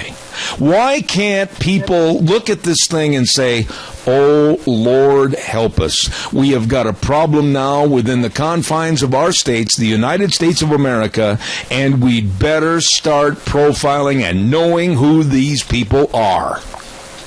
Well, they don't want to do that because it's just like Rahm Emanuel, his famous words, never let a crisis go to waste. When there's a crisis, boy, they jump on that bandwagon. It's like, now we can push forward our agenda. And that's what they do. And if we just stand by and let them do it, it's going to happen. And they're actually, I think, reveling in the fact that these kind of things are happening and somebody else is doing it because it helps to further their agenda. The rest of us need to be vigilant and start getting on board and saying, we're not going to let this happen. And if people think that, they can learn the facts and stuff over the TV or radio or have a few conversations and it will help to solve things, they're totally wrong. You need to start going to some meetings and find out what the facts are, and it needs to start locally here. Like I've mentioned a number of times, the first Thursday of every month there's a meeting down in Twin Falls regarding the refugees and what's happening there and what people need to be doing. And, there's only about 50 of us that are there every time, but that place should be full. It should have 350 in it. And people should be saying, I am concerned about my country and my community, and I need to get on board and start doing something to help keep this away from us. I want to mention something here, and this is another point where really if I offend somebody, I couldn't care less. I absolutely want to say kudos and God's blessings to the police force in San Bernardino, all the other active participants, FBI members, Homeland Security members, etc. They absolutely put their lives on the line to get in there and get those people out of there, and I absolutely am incensed at our so-called president trying to diminish the value of our police forces in this country because of what happened at Ferguson and other locations. Your comments, and then we'll take a call. Those police and law enforcement people were absolutely heroes yesterday. They did so many things that showed, you know what, we'll take a bullet for you if we have to, but we're going to keep you safe. And you just have to hats off to them. Amen. And as a matter of fact, that was a direct quote almost.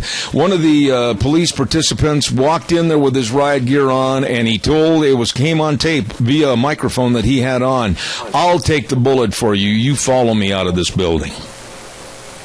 I know, and we need to keep that in mind, that's the way our law enforcement people here are, and help them and back them up. Absolutely. Caller, good morning. You're on the air. Quickly, please.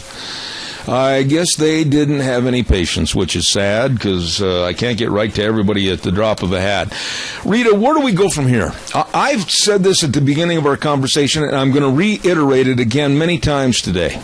We need to drop the PC in this country. The political correctness absolutely should be flushed down a toilet, and we need to profile, and we need to protect us first. You know, here's something that was said last night by Mark Furman, the detective on the O.J. Simpson trial, and he was 100% right. He said, here we are worrying about PC.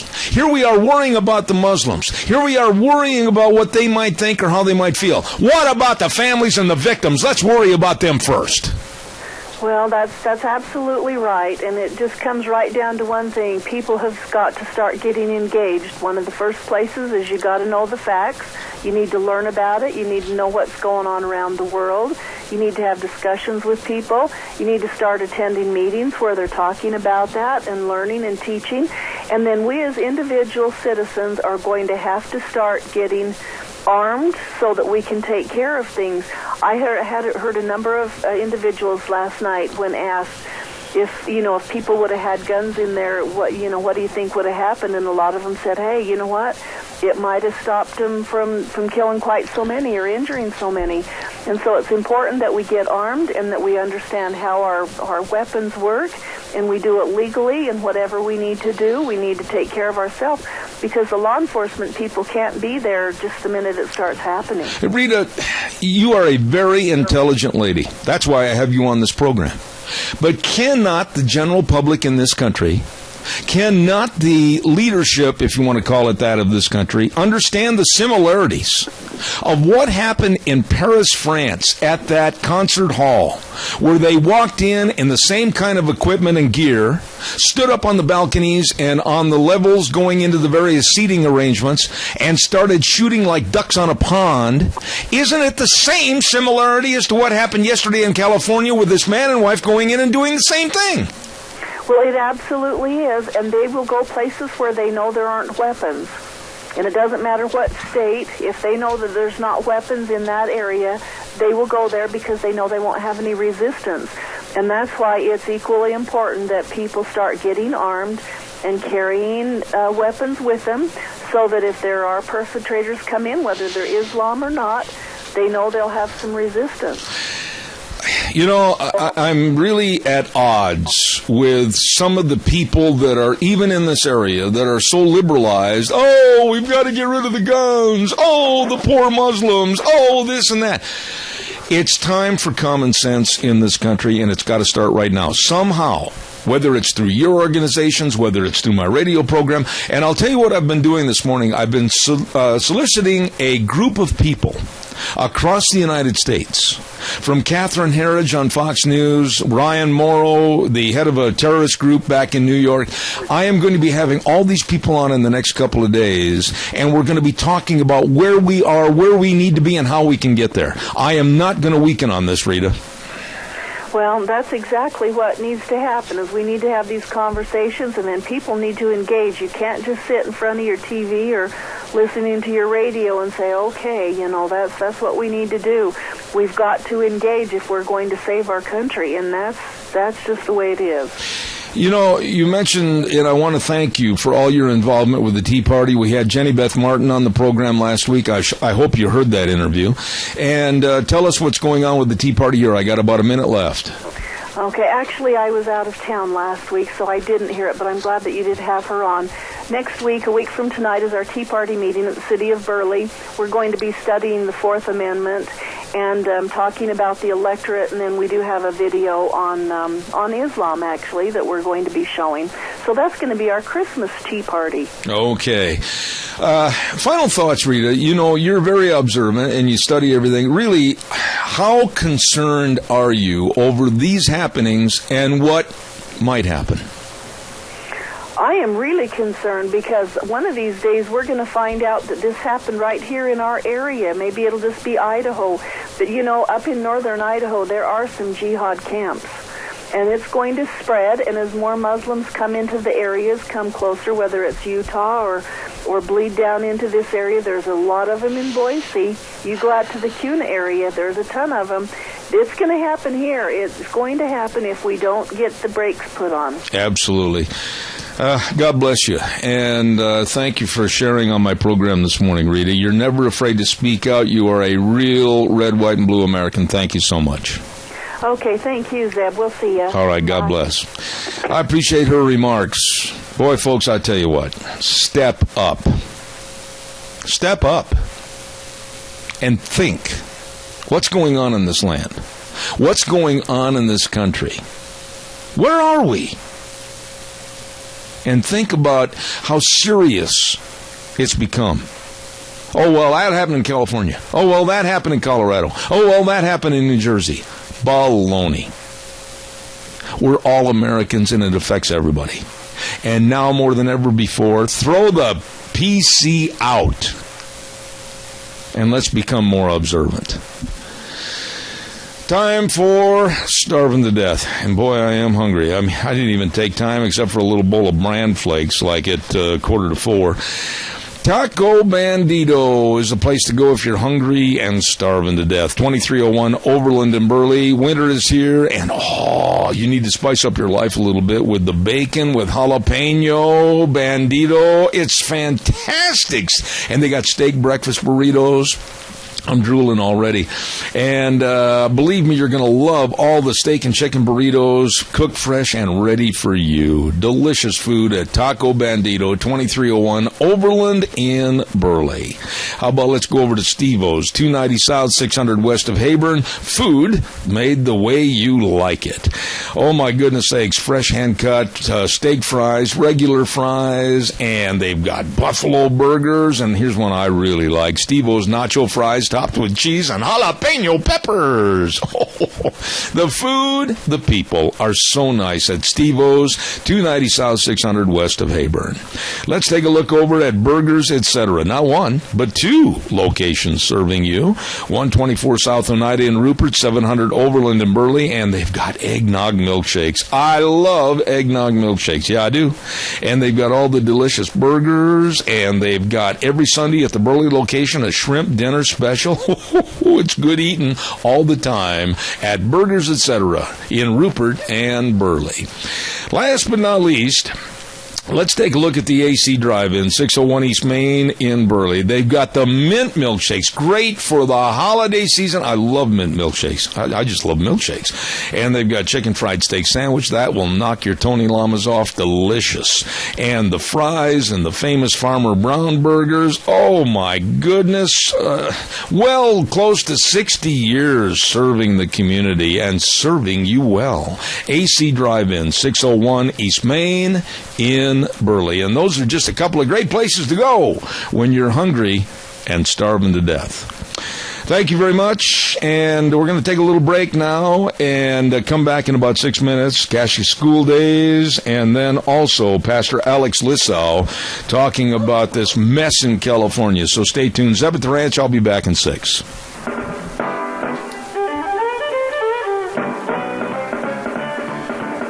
All right, ready to go. Hour number 3, Zeb at the Ranch. Thank you very much for tuning in this morning. I know we may have ruffled some feathers this morning, but then perhaps those feathers needed to be ruffled. Zeb at the Ranch brought to you by our major sponsor, your Magic Valley Les Schwab Tire Centers, all 7 locations serving you, along with some of our great advertisers like Ramsey Heating and Electric at 2600 Overland Avenue in Burley. Really good folks. I want to talk about the Chadwick Sports Grill right now at 139 West Main in Burley. And don't forget, oh my, they've got delicious specials.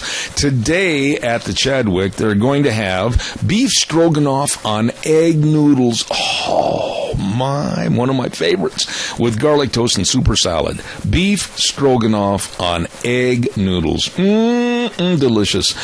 Great menu choices and nice people at the Chadwick Sports Grill, 139. Put an R in there, Zeb. Grill, 139 West Main in Burley. The Chadwick. You stop in and enjoy great eating today. I want to bring you some more updates. And again, this is not a one-man operation, nor will it ever be, or I'll quit. And we have a lot of people helping with information, and not only right here in this area, but also around the United States. It's not just a small little punk rolling talk show, let me tell you that. One of the people I want to thank again is my lovely wife, with a W, Zeb, wife, and she has been out searching for more information about this heinous terrorist act yesterday in California.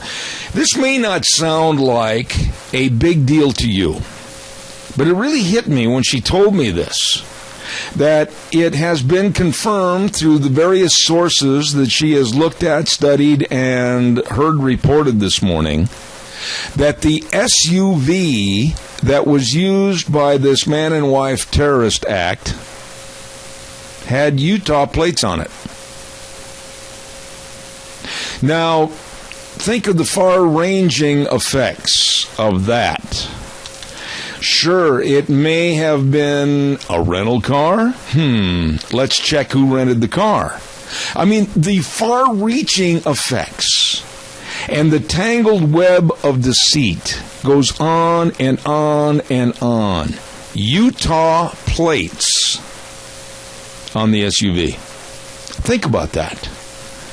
In the heinous mass-killing terrorist act by this husband and wife. Absolutely pathetic. We're going to have a little change in schedule this morning, and I had to change some of the segments for this hour. And I hope people understand that when you have something as devastating as what happened in San Bernardino, with many, many relatives, friends here in the Magic Valley, 2 people in that area, that I'm going to set a precedence on that news story. That's just the way it is. And we're going to now have Cassia County School Days. And like I said, we're going to try to scoot through everything to make sure we have room for our last half hour, to which I think is very important. Cassia County School Days brought to you by A Child's World at 1308 Overland in Burley, and also Ambulatory Surgery Center at 1344 Highland in Burley. Don't forget, at Child's World, great Christmas shopping values for you.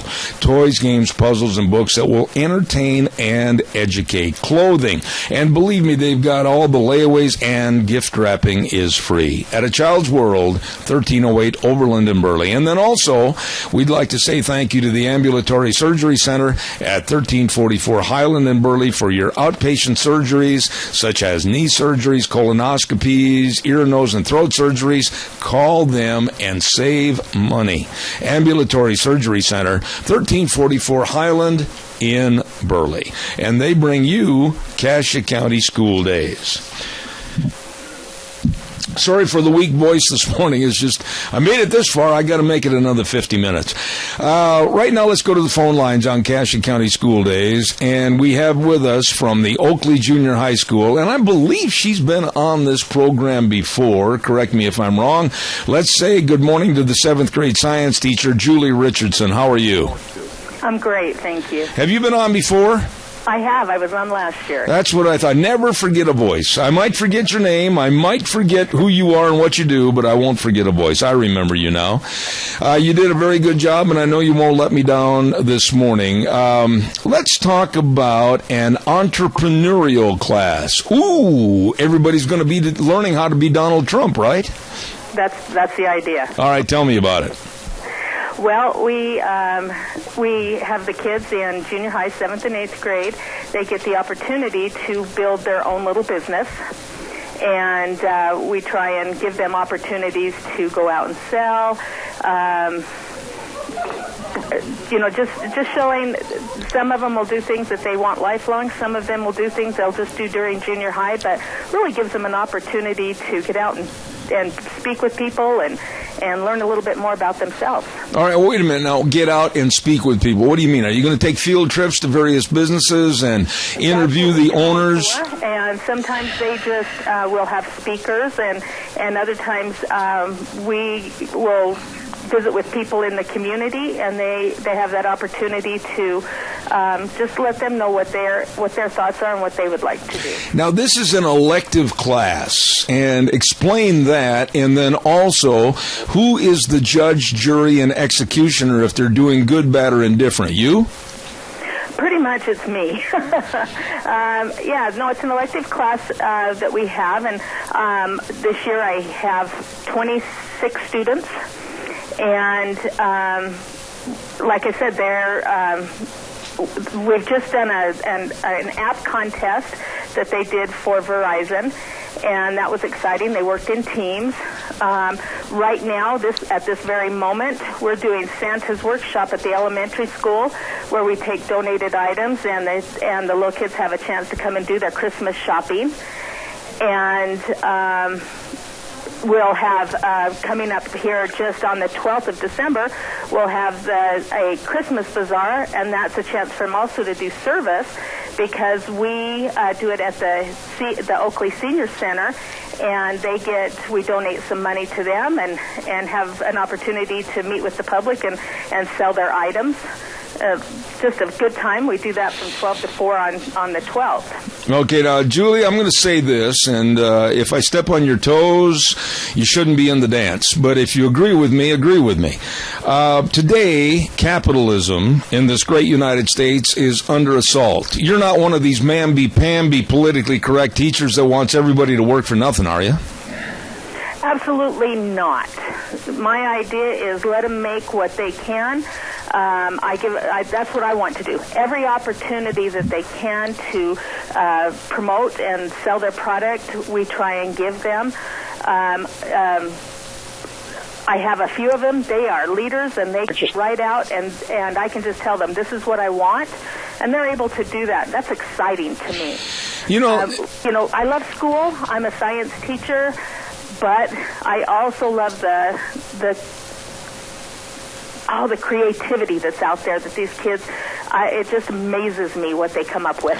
And here's something that I think you need to instill in these children. And I'm not telling you how to teach, it's just my old 68-year-old value system. You need to instill in them that they need to go out and put every God-given asset to use to make themselves the best they can be, because wealth also creates charity. And most entrepreneurs that are really wealthy and have worked hard all their life, they have had an absolute network of helping others in charity, and there's nothing wrong with capitalism. Absolutely nothing. I agree totally. It's a good thing, because I'd have cut you off the air if you did. So tell us a little bit more about Santa's Workshop. This sounds intriguing to me. Well, Santa's Workshop, we've been doing for several years now. And, those little kids, they really love to get their parents or their siblings a gift and not have them know what it is. So we have a really great benefactress here in the school system. It's Jill Hardy, and she is great about going out and getting donations for us. And we just have just a myriad of items, and the kids can come in, and we sell them at a low price, so they're able, those little ones, so you get that little kindergartner in there, he has a quarter, we find something for them. And we wrap, and they're able to take them home, and their family doesn't know what they have given them, and it's really they're so excited about it, what they can find. Julie, tell me this. Again, we do it as a service for these little kids, and my kids all learn from it. They love it. But really, let's be more definitive here. What are they learning? And give us some human interest stories as to maybe some of the changes in personalities of your students. Well, I think one was today. I had 4 of my students I let them, out of my class, come over and just go through things and straighten it up. I don't have to worry about them. They come over. I come over here to see what they've done. It looks awesome. Leaders, they come over. They don't have to have, we have an adult around, but they are on their own. They're doing that. And we have kids who get on and do the announcements. And, we'll get them anywhere from starting out. I have one little girl that you could hardly hear, to where she had people come up and say, "Oh, you did the announcement," and the next time she's booming over the announcement. I like that. It's as simple as that. And I have one little girl that was able to sell enough. She was selling fudge. She was able to sell enough fudge for. This was with our entrepreneurial, with our Santa's or our Christmas bazaar at the senior center, but she was able to get her payments for her braces.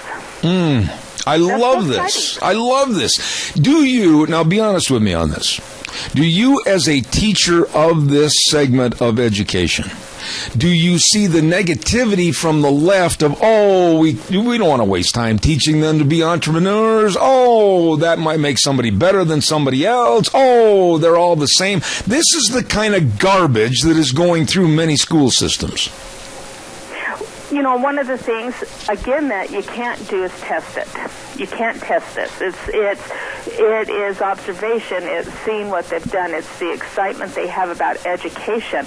And so, yes, that's one thing that you get is that hey, you can't take a test over this. Well, I can't, and I don't plan on it. But I think it's so worth it. I'm willing to fight for it. Good. And I must tell you that the most exciting thing for me is that, and I will give this to Cassia County, I don't know that would happen in a lot of places, but they've allowed us to do this. They've allowed me to be able to do this. Both my principals and even the superintendent has done that. Now, I don't think that happens everywhere. Okay, stop right there. Stop right there. I'm going to interrupt you. Julie, I'm going to interrupt you right there because you got a point that I want to elaborate on. Once they leave a class so worthwhile as yours, and they go on to the high school and on to college and on into the real life world, we drop the ball. We drop the ball. How can we enhance what you're doing so that through high school and college, they can understand and appreciate how really the wheels of this country work? And I think that is, let them be who they are. Give them the opportunities to, as many mentoring programs are so necessary. That they can go 4 years, or they can go to training, and they can, find the things that they want to do. That we make it a point that we're able to give them the knowledge, of where they can find the mentors and the backing for their businesses, and that has to go on through the high schools and the colleges. We need more classes doing this. What you need to do, and I'm not trying to tell you what to do, I'm just carrying on a conversation with you, but you're a very, very knowledgeable lady. What you need to do is develop a program, and you can bet that I'm going to back you 100%. And it needs to go not only from Oakley, it needs to go all over the state, then all over the Northwest, and then possibly all over the nation. That we are not dead as entrepreneurs. There is a definite need for small business people to thrive and enhance our society and economy. I agree with you, and I've actually been asked to do that, and I've been a little nervous, but you know what? Maybe I need to be that entrepreneur that I've tried to teach my kids to be. Get to work, Julie.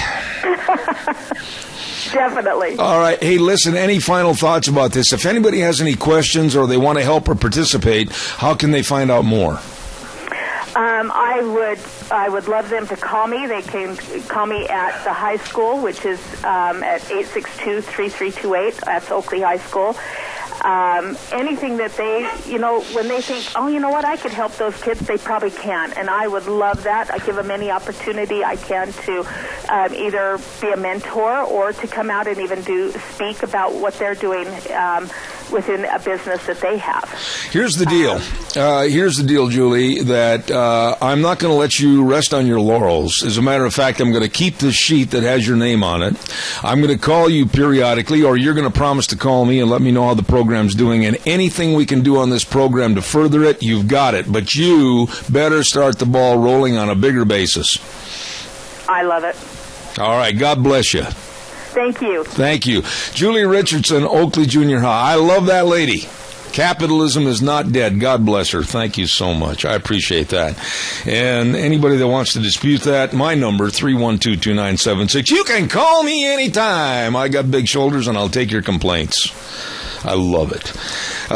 Cache County School Days brought to you by A Child's World and Ambulatory Surgery Center. Thank you very much. Before we go to our next short segment for this morning, I want to remind you, Merry Christmas wishes from Butte Irrigation at 116 South, 600 West of Paul, and on Kimberly Road in Twin Falls. Your Zomatic dealer. They will get you wet. They wish you at Butte Irrigation a very Merry Christmas.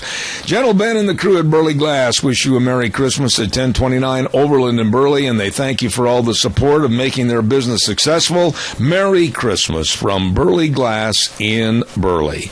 And a good friend of ours and this program, Senator Kelly Anthon, would like to wish all the people of Mini-Cache area a very Merry Christmas, and he thanks everybody that supported him. Senator Kelly Anthon, Merry Christmas. And the same as for my dear friend, Speaker of the House and Representative Scott Bedke, wishing all his constituents a very Merry Christmas. Be safe this winter and enjoy the freedoms that we have in this country. Merry Christmas from Speaker of the House, Scott Bedke. Right now, let's go to the phone line. Holy smokes, I'm telling you, I'm like a racehorse that's running the wrong way this morning. And we've got my friend, and he is my friend. This is really a God-blessed individual. He's got a wonderful business, and he's got a wonderful family. Hello, Zach at Mini-Cache Sales. How are you? Doing good, Zeb. You know, you're going to have to help me and talk for a whole bunch this morning. My voice is about gone. I'll try my best. All right, shoot from the hip. What's going on at Mini-Cache Sales? Oh, not much. We got, just a bunch of good carpet in. We got some vinyl that we're going to do a good sell on, some luxury vinyl planking, which is kind of a new hot trend that everyone's going to. And what exactly is that? It's you're familiar with Pergo, yeah, wood flooring that snaps together. Yeah. It's the same concept, but it's made out of vinyl. Oh, I see. And it's waterproof, and it's just really a top-of-the-line product. All right. And what else have you got, buddy? Seller. All right. Don't leave me hanging, Zach. Keep rolling, because I'm coughing. All right. And we got, those Western windows. It's, good time of year. It's cold outside to get some new windows put in to help keep your energy costs down. And let me ask you a question on those Western windows. Here we are. It is December 3rd. And maybe people are saying, oh, gee, it's too late to change the windows in my home. No, you've got all the people ready to go to work, don't you? We do. And we got guys lined up, and someone gives us a call. We can go out there and get measurements and give them a price. And it takes 2 weeks to get the windows in, but as soon as those windows come in, the guys are right out on it and getting them put in. All right, now, I don't know how you keep track of all your inventory over there, but really, I don't think I'm doing justice to it. You've got a lot of items over there. Kind of share with us a thumbnail sketch of all the things that you have for the public to come in for. Oh, any type of building material, lumber supplies, metal roofs, shingles, carpet pad, carpet tools, tile floors, vinyl flooring, just about you name it, we can get it or we have it. And the other thing I wanted to mention to you is that are you still carrying all those great Tartar Farm and Ranch panels and gates? We are. We're selling those, and we're getting ready to place a big order because it's that time of the year when people want to do some tax write-offs. And so we've been ordering some more Tartar panels in for some customers. And I got to tell you, the quality of Tartar is excellent. I've had the occasion to work with those folks at various rodeos across the country, and they're excellent quality, and you've got them right there at Mini-Cache Sales. We do. They're a great vendor to work with, and they do have a good product they're pushing. Okay. Now, what about people that want to do some upgrading on their home? Maybe some, I know it's late, Christmas is right around the corner, but do you have people that can all of a sudden come take a look at what they need and help them with it? We do. We got guys that can get out there and take a look at it. Right now it's getting a little harder and harder because everyone's wanting to get their projects done right before Christmas. But we got a couple guys that, they're just waiting to get a phone call to where they can jump on a job and get on it. I got a couple guys out getting some jobs done right now, and we're finishing up a job up in Buell, Idaho for a customer. And if you were to say the main theme of what Minnecasia Sales is and what it wants to do for the general public, how would you sum that up? Main thing for Minnecasia Sales is just trying to save the average guy, just trying to save some money for people. Okay. And what about big markup on our stuff, and so we're just trying to pass the savings along to our customers. All right. Now, Zach, let me ask you this. Have you ever had anybody call you and say, well, where are you located? It's easy to find. Give us the best way to find your place. We are directly right across the street from the Burley Airport, right next door to the Stinker gas station. If the people are familiar with the area and they remember the old White Elm bowling alley, we're right next to where the bowling alley used to be. Okay. And what are the hours? We're here from 8 in the morning till 4:30 at night. And on Saturdays, we are only open with appointments. If people can't make it in between our store time, they can just give us a call, and we can meet them here at the store on Saturdays and answer any questions. Okay, now, how's that lovely daughter of yours doing? She's doing good. How many children do you have, Zach? I got 3. And I've basically talked to Abby all the time, but what are the names of the other children? Yeah, Abby, Carver, and Blaze. Carver's called in a couple times and done the pledge with Abby. Right. That's more or less kind of Abby's thing. And what about old Blaze? He's 6 years old. He's quiet until he gets a little comfortable. Then he can't keep him quiet. All right. Well, you tell him not to be quiet. Next week sometime, have him call in with a pledge. We'll see how he can do. All right, sounds like a plan. Zach, I want to tell you, you are one of the finest individuals I've ever had on my program. I've got a lot of respect for you and your business. Minnecasia Sales at 1321 East Main Street in Burley. Great folks. Zach, may I say to you and your family, Merry Christmas. Thank you, Zeb. Merry Christmas to you and your wife as well. God bless. Thank you very much. Nice people at Minnecasia Sales. I'll tell you, old Zach and Abby. I mean, I could go on and on about his daughter, Abby. She, I don't know how many years it's been now. She's been calling in on occasion with the Pledge of Allegiance, and now she's a young lady already. Oh, my goodness. And sounds so adult. She does a wonderful job. I'm very high on her. Let's see, what have we got here real quick before I run to the break. We're going to be talking next half hour to a dear friend of mine, former Marine and a pastor, Pastor Alex Lissau. And I wanted to end the program this morning with some very serious thoughts about how the liberals have diminished God in our country. Stay tuned. I'll be back in 3. And now, back to Zeb at the Ranch on AM 1230 KVAR. To reach Zeb, call 436-2244 or toll free 1-866-927-4587. And now, here is Zeb Bell. I'm going to be making some changes starting right now on the programming before I get Pastor Alex Lissau on the air, because I'm not going to interrupt him in his verbiage with me this morning regarding the horrendous terrorist act in California. So we're going to take care of our weather forecast right now, brought to you by Scarro's Meats, 331 North Road, Jerome. Number to call, 324-7657. They are changing the way we eat, one delicious bite at a time. Here's Gina with the weather. Going to be nicer for today, but we're going to have to deal with the wind out of the northeast, right around 20 miles an hour for today. Otherwise, partly cloudy, high of 40. Expect an overnight low of 28. Tomorrow, a wintry mix of rain and or snow, just depending on where you're at in the valley. Slightly breezy as well. High of 38 with an overnight low of 20. For Saturday, not too shabby, mostly sunny, high of 38. And then for Sunday, mostly cloudy and 42. Yesterday's high was 29 and the overnight low was 5. That's your weather for Zeb at the Ranch. Well done, Gina, and thank you again to Scarro's Meats. Delicious. They guarantee everything they sell, and they are changing the way we eat, one delicious bite at a time. Scarro's Meats, Don Scarrow and the crew at 331 North Road, Jerome, 324-7657. You're listening to Zeb at the Ranch. Make sure you're hearing everything. Contact Mount Harrison Audiology for a hearing screening. Call them at 312-0957 today. And again, I am changing the programming, and you'll find out why momentarily, and I apologize to my guest. I'm doing this so we can be more fluent with his conversation, and I want to remind you about all of our 7 Magic Valley Les Schwab Tire Centers, the very, very best. All your traction tires are there, studded tires, snow chains, everything at your Magic Valley Les Schwab Tire Centers. I was in the other day, and boy, they are busy because they're the best. No questions asked.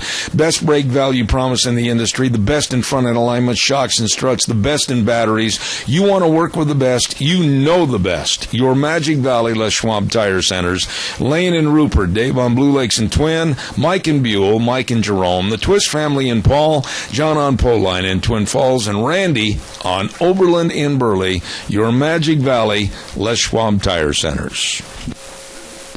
I'm on the air right now with not only a man that I've known as a pastor and a past Marine, but a dear friend. And I want to say good morning to Pastor Alex Lissau. How are you, sir? Great, Zeb. Good morning to you. I can't tell you how appreciative I am of having you come on the program for a couple of reasons. First, I want to hear from the Marine side of you that has put the uniform on of our country, the great United States of America. And you've got a perspective as to where we should be and where we are that I respect. And I don't want I know I won't get any double talk from you because you're very blunt like I am. What did you think yesterday of, and I'm going to call it like I see it, a horrendous terrorist act by Muslims? What are your thoughts? Well, I agree. And, at the beginning of this whole mess, when I first turned it on and heard about it, I kept listening, and the more I listened, even before they were even able to identify the culprits and the motives behind their move, I was already thinking in my mind that it sounds an awful lot like a terrorist-based or certainly a hate kind of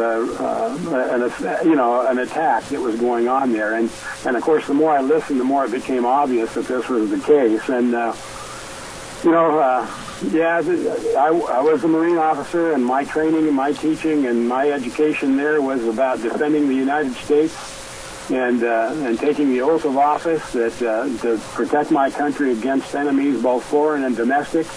And I take that very seriously. I mean, that was something that I was called to do, responsible to do, and all the men that I served in the military with, and the men that were in the OCS program with me, in the basic school program, and then in the 1st Marine Division, all of those guys were willing to put their lives on the line for the benefit and protection of the people of the United States. That is our country. Alex, I want to say this, and I said it earlier this morning, and again, I don't back up when I say something. It's going to stay there. Can't people see the similarities as to what happened in Paris, France, when these people, these sadistic terrorists, walked into that concert hall, stood above these people like they were shooting fish in a barrel, and massacred those people? The same thing happened with the husband and wife terrorists yesterday in California. You can see the similarities, I'm sure. Well, absolutely. I think, they're targets of advantage and opportunity for these guys. And we've heard nothing but, if you're listening to the news and not just watching entertainment television, you're paying attention to the things that are happening around us in our society. And it would be foolish for us to ignore the fact that there is an issue going on. We are in a war, as far as I'm concerned. We're in a war for our beliefs and our standards as a country, but for our freedoms to worship God in the way we want to and that we're called to, and we should be able to freely do that with all people. You think back to the circumstances regarding whether you want to call it ISIS or radical Islam or whatever, but you think back to the history of Islam itself. it is a history of a difficult and harsh and militaristic, warlike kinds of belief system. And you go back to Muhammad. I mean, he talked about the 1,000-year war, and he wasn't talking just about a chronological period of time. He was talking about the continuous battle to convert those who didn't think the same and believe the same as he did, and convert or die kinds of thinking. And so when I hear these things going on, it just constantly reminds me. And I mean, you look at what happened over in France. You look at what happens in different parts of the world. To have the president of the United States say something like, that this happens more in the United States than it does anywhere else in the world is ridiculous. I mean, are you paying attention to what's going on all around us and what's going on in our communities because of the fact that people have moved in that we don't have any idea who they are, and the immigration doors are wide open without any checks and balances. I mean, I'm an immigrant myself. Granted, I came to the United States when I was 3 years old, but we stood in line for many years waiting for access to come into this country. And quite frankly, when we got here, the first thing that my dad and our family was focused on was being patriated into the system, to become acculturated into the American lifestyle, because we were grateful for the freedoms and the rights we had in this country. And today we just open the gates and let them in, and we don't have any idea who it is. I want to talk to you a little bit about something that you've already kind of elaborated to, but it's profiling. I'm going to stand up and I'm going to knock heads with anybody that wants to come on as a liberal and say, oh, we can't profile. Well, that's not politically correct. Right now, I'm going to tell you this, Alex. I profile. I look at people. I study people. I see what they do and what they don't do. And it's high time that we forgot this political correctness and got back to profiling what's going on in this country. Would you agree? Well, I agree. You can call it profiling, you can call it background checks, you can call it immigration qualifications, you can call it whatever you want to, but the reality is we do need to evaluate the people that are coming into our country. We always have. I mean, even in the Ellis Island days, people stood before someone from the government and had to account for who they were, where they came from, and those kinds of things. Some people were put into quarantine, whether because of health issues or other questions. And I'm not a historian with regard to the knowledge of all of the details that went on in those days. But I mean, people stood in line and they waited for their opportunity to come, and obviously the government was concerned about the type of people. Now, I grant you, we've lived in some difficult times. During the Second World War, when they had the internment camps for all the Japanese. I'm not sure I agree with that and exactly how that was done, but I can understand the mindset that was going on, the concern and the worry about the culture and so on. And so there's, America is not a country that turns its back on the needy people. We have helped more nations and more people in more distressed situations in the history of the world than any other nation has. We've spent money, we've sent military, we've sent doctors and healthcare officials. We've done every kind of thing that we can to provide for other people, and that's great. But that doesn't mean we need to open the doors and just let everybody pile in. We can set up things to provide for people. We can, until we have a chance to look at how the immigration process should be working, instead of just willy-nilly acting without conscience, and especially in our day. I mean, the things that we're seeing, the words that we're hearing, the cheering that we hear from the Islamic people who are overseas when 9/11 happened, and all these different kinds of things that we've seen over time. They should make us wonder. They should make us think. They should make us use our brains. I mean, even the scriptures that I hold to with all my heart tell us to be, as shrewd as serpents, but as peaceful as doves. And I mean, that doesn't mean that we need to be stupid about how we do things. We need to be loving and caring, but at the same time be wise. I want to also mention, and I think you'll agree with me totally on this statement, that I was absolutely apoplectic when I heard Obama and others of his administration over the previous months basically denigrate, run down, and diminish the value of our police forces. Yesterday, I saw police action at its best and its most bravest as they went in and one particular officer said, "Follow me, I'll take the bullet before you." God bless our policemen. Absolutely, I agree with you 100%. I saw that clip myself and had a little bit of, an emotional moment there with some tears swelling up in my eyes because when that guy made that statement, follow me, I'll take the bullet for you. But stay calm, and I'm thinking to myself how often I've been trained and taught that over the years. Step forward, protect those that you're responsible for and that you're called to care for. And, our police forces throughout this country have taken a horrendous beating. And, we've had a couple of problems here and there. I don't disagree with that. We've had some foolishness on the part of the law enforcement people.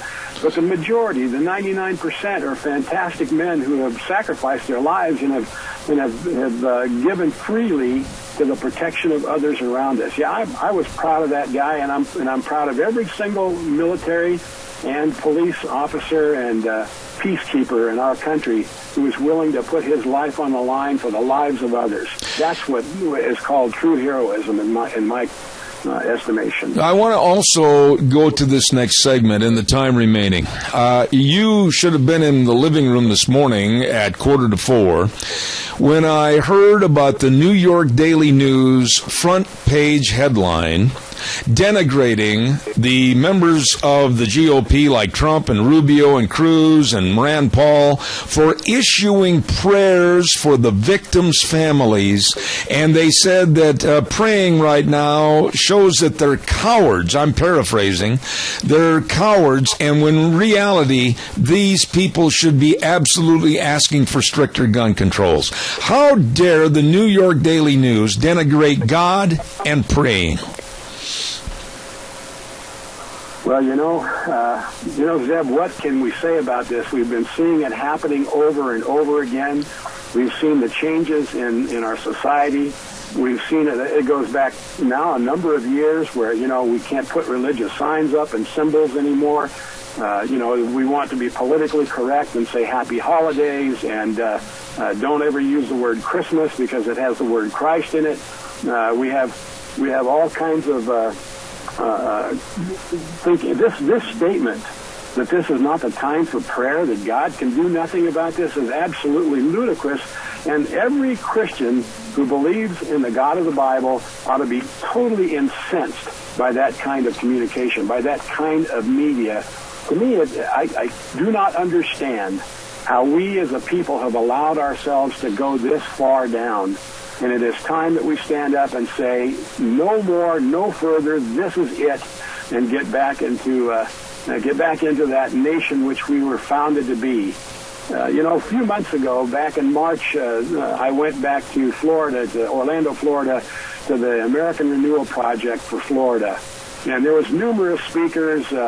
Ted Cruz's father was actually present there, a retired pastor and a wonderful man of God, and they even had a video clip on the screen with Ted Cruz speaking to the group. There was over 350 pastors that had gathered, and the whole objective was to get us as a people, as pastors, to stand up for righteousness and truth, the Christians to step forward and to take responsibility and positions within the government, local, state, and nationally, so that we can bring back the reality of what we were founded as a people to do and be and to care for.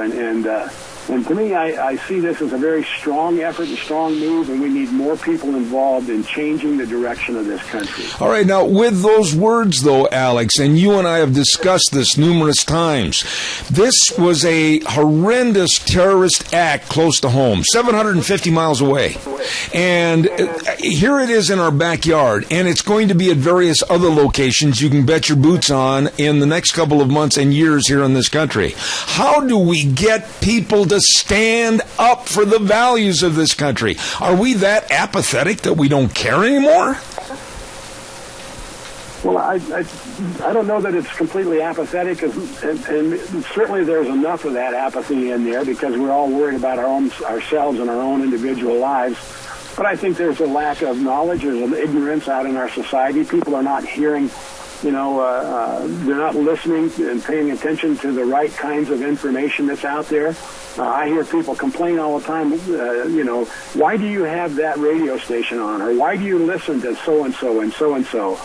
And my response to that is that I need to be prepared for what I'm facing out there in our society. How can I speak to the people about what to be worried about and what to be concerned about? I have hope and faith and trust in God, and I have confidence that no matter what happens in this world, that I'm okay and taken care of with respect to my spiritual eternity. But at the same time, that doesn't mean I go, helter-skelter as a complete fool dashing into the dark and trying to think that everything's going to be fine and dandy. We need to be smart and shrewd, and I think it's very important for us to look at these things and say, let's call it what it is. Pastors need to stand up in their pulpits and be willing to speak the truth. We sometimes avoid those things because somebody says to us, well, that's not your business. That's not what we're here for. And the reality is that sin is sin. And we want to cast that out. We want to throw that whole idea out that we are sinful creatures and that there are people out there willing and looking forward to destroying us. I just think back to, I was looking at doing some devotional time this morning, and I read something very important in Psalm 8 and verse 2. It said, out of the mouths of babies and infants you have established strength. Because of your foes, you still your enemies. God wants us to teach our children and our people, and he's not talking about babies and infants in the sense that they're purely little tiny babies. He's talking about all of us. We need to be brought to the truth of God's Word, and all of us to understand that we face an enemy. We face sin. We face the influences of the world and Satan out there, and the people may call me a fool for believing in those things, but by God, they are real and they're true, and we need to stand up against them as a people. Let me ask you this final question, and then if I may indulge you, please give us a parting prayer this morning. I think we need it more than ever. But are the liberals winning in creating and forming a godless society? I'm not going to say that they're winning. I will say that they're getting the media. They're getting more public visibility than those of us who are quietly speaking amongst our congregations and in our families and in our neighborhoods, in our communities. Zeb, I live up in this small little community now and serve a couple of small little tiny churches that couldn't otherwise afford a full-time pastor because I essentially retired a year ago last August. And I'm serving these two little congregations in two little tiny towns here in eastern Idaho. And we have a quiet community around us. We have a religious community around us. We have people who live for hunting and fishing and farming and working in the fields every day, and welders and truck drivers. And so we're kind of isolated, or we're kind of stepped out of what's going on in the news unless we hear it or read it in some special newspaper or article. And so, I think we've become ignorant and we've lost our way. And those are the people who need to stand up and say, we need to speak to the society. Everybody needs to stand up and speak openly and out loud to the communities and the people around us, to our children, to our schools, to our neighborhoods, to our local governments. We need to stand up and get the word out, because I think we have basically stepped back and said, well, if I don't look at this stuff, if I don't pay attention to this stuff, it'll go away. Well, it's not going to go away. It hasn't gone away in 6,000 years. It's not going away anytime soon. At this time, Pastor, and I have about 2 minutes left, I would really appreciate a prayer from the heart this morning, not only for what happened in California, but also what might happen in the future, and also the sanity in our country. I would appreciate a prayer at this time. Let's bow our heads. Gracious and Heavenly Father, we know you as a merciful and loving God. And we know, Lord God, that the world around us is steeped in sin. We struggle with the problems of our society. We're driven by pride and self-focus.